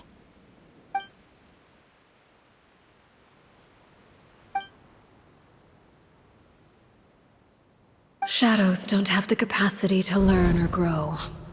Any new information they encounter is quickly forgotten over time.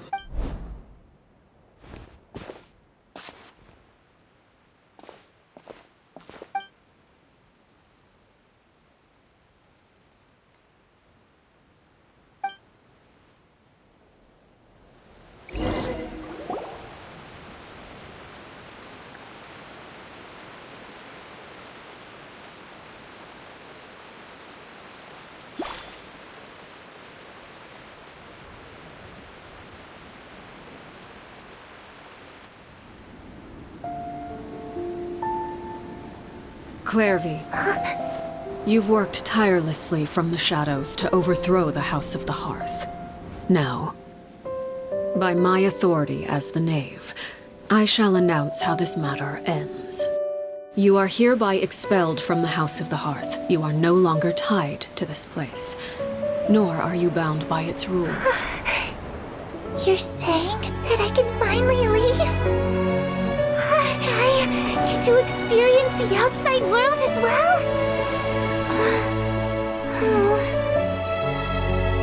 Oh, I almost forgot. There's no getting older for me. Still, seeing who you grew up to be makes me really happy, FATHERRR.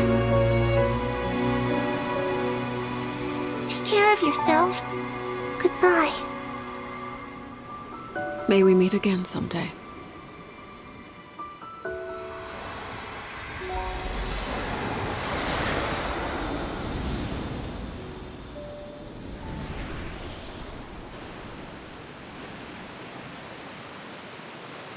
Clairvy. She left so soon. Paimon didn't even get to finish her story. I also have certain sentiments left unsaid. I wanted to tell her that the aurora I saw in Snezhnaya was just as beautiful as the ones in the pictures. But a shadow's memories reset at dawn. Had we delayed any longer, we wouldn't have had the time to say goodbye. Whatever regrets may linger, let them be lost to the coming of a new day. Father? It's Lyney! Hey, Lyney!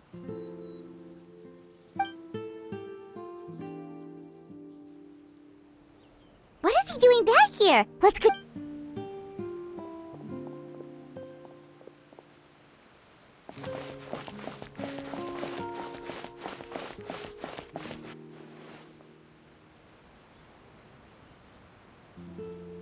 Father, the bottled flames have been administered. Filial and the others have left the house. And you? What have you decided? Thank you for giving us that choice, Father. But we never wanted to leave the house. It's the only home we've ever known. Lynette and Fremine feel the same way. They're recuperating back at the Hotel Bouffe d'été. But I decided to come back and tell you where we stood. I'm sure you're well aware of the expectations I have for you. I want you to follow in my footsteps and become the next king of the house. Yet you seem to have different ideas. I must admit, I'm rather surprised by your decision to stay. There's nothing wrong with choosing to live a quiet life. Leading this organization is a heavy responsibility, one not so easily carried by someone forced onto the throne. I just never understood what you saw in me. What made you believe I was deserving of that throne?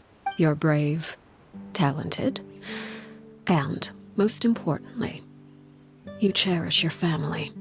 You would do anything to protect them, even if it costs you your life.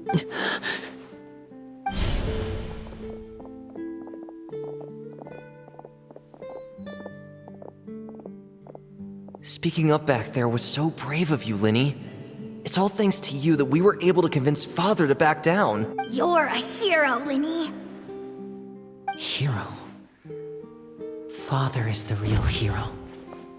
Had Father gone all out during the duel, there's no way I would have walked away with my life. She must have had it all planned from the beginning, from the very moment she suggested a duel.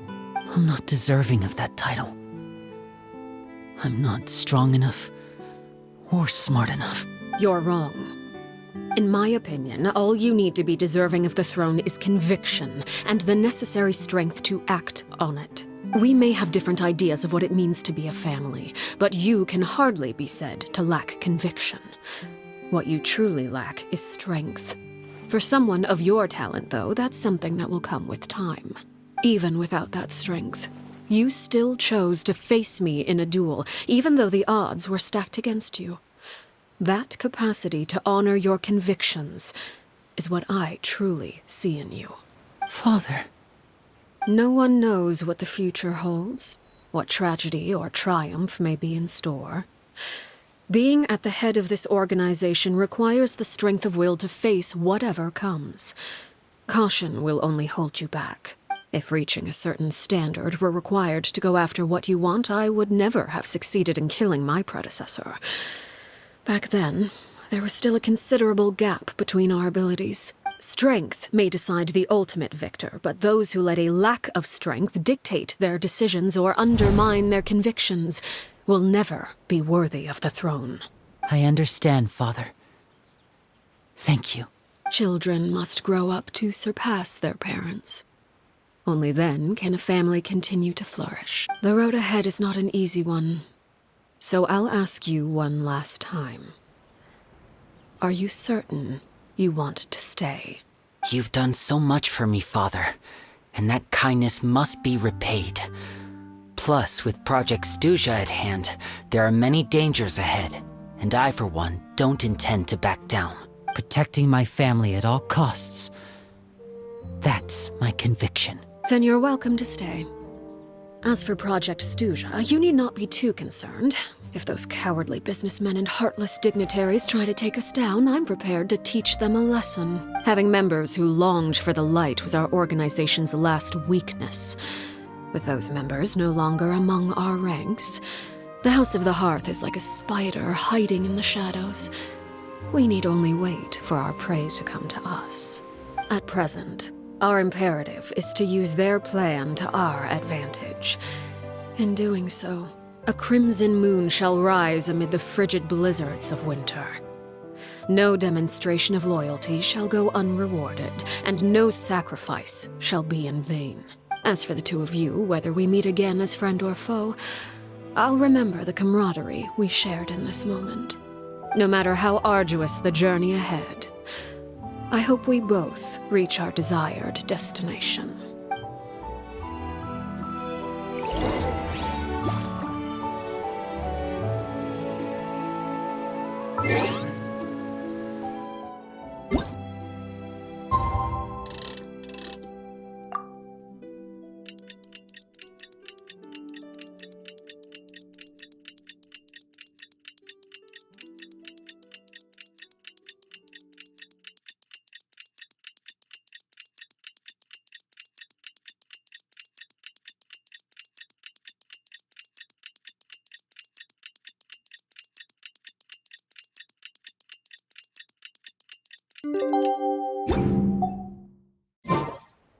I see the value in my...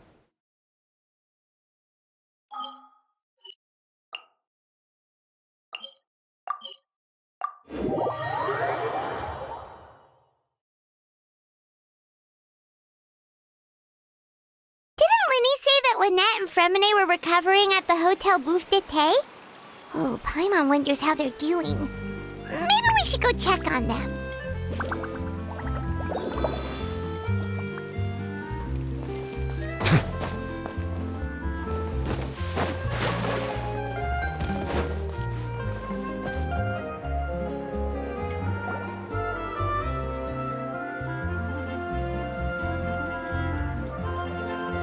Lynette? Fremine? How are you feeling? Much better. Whew, what a relief! What about you? Are you feeling alright?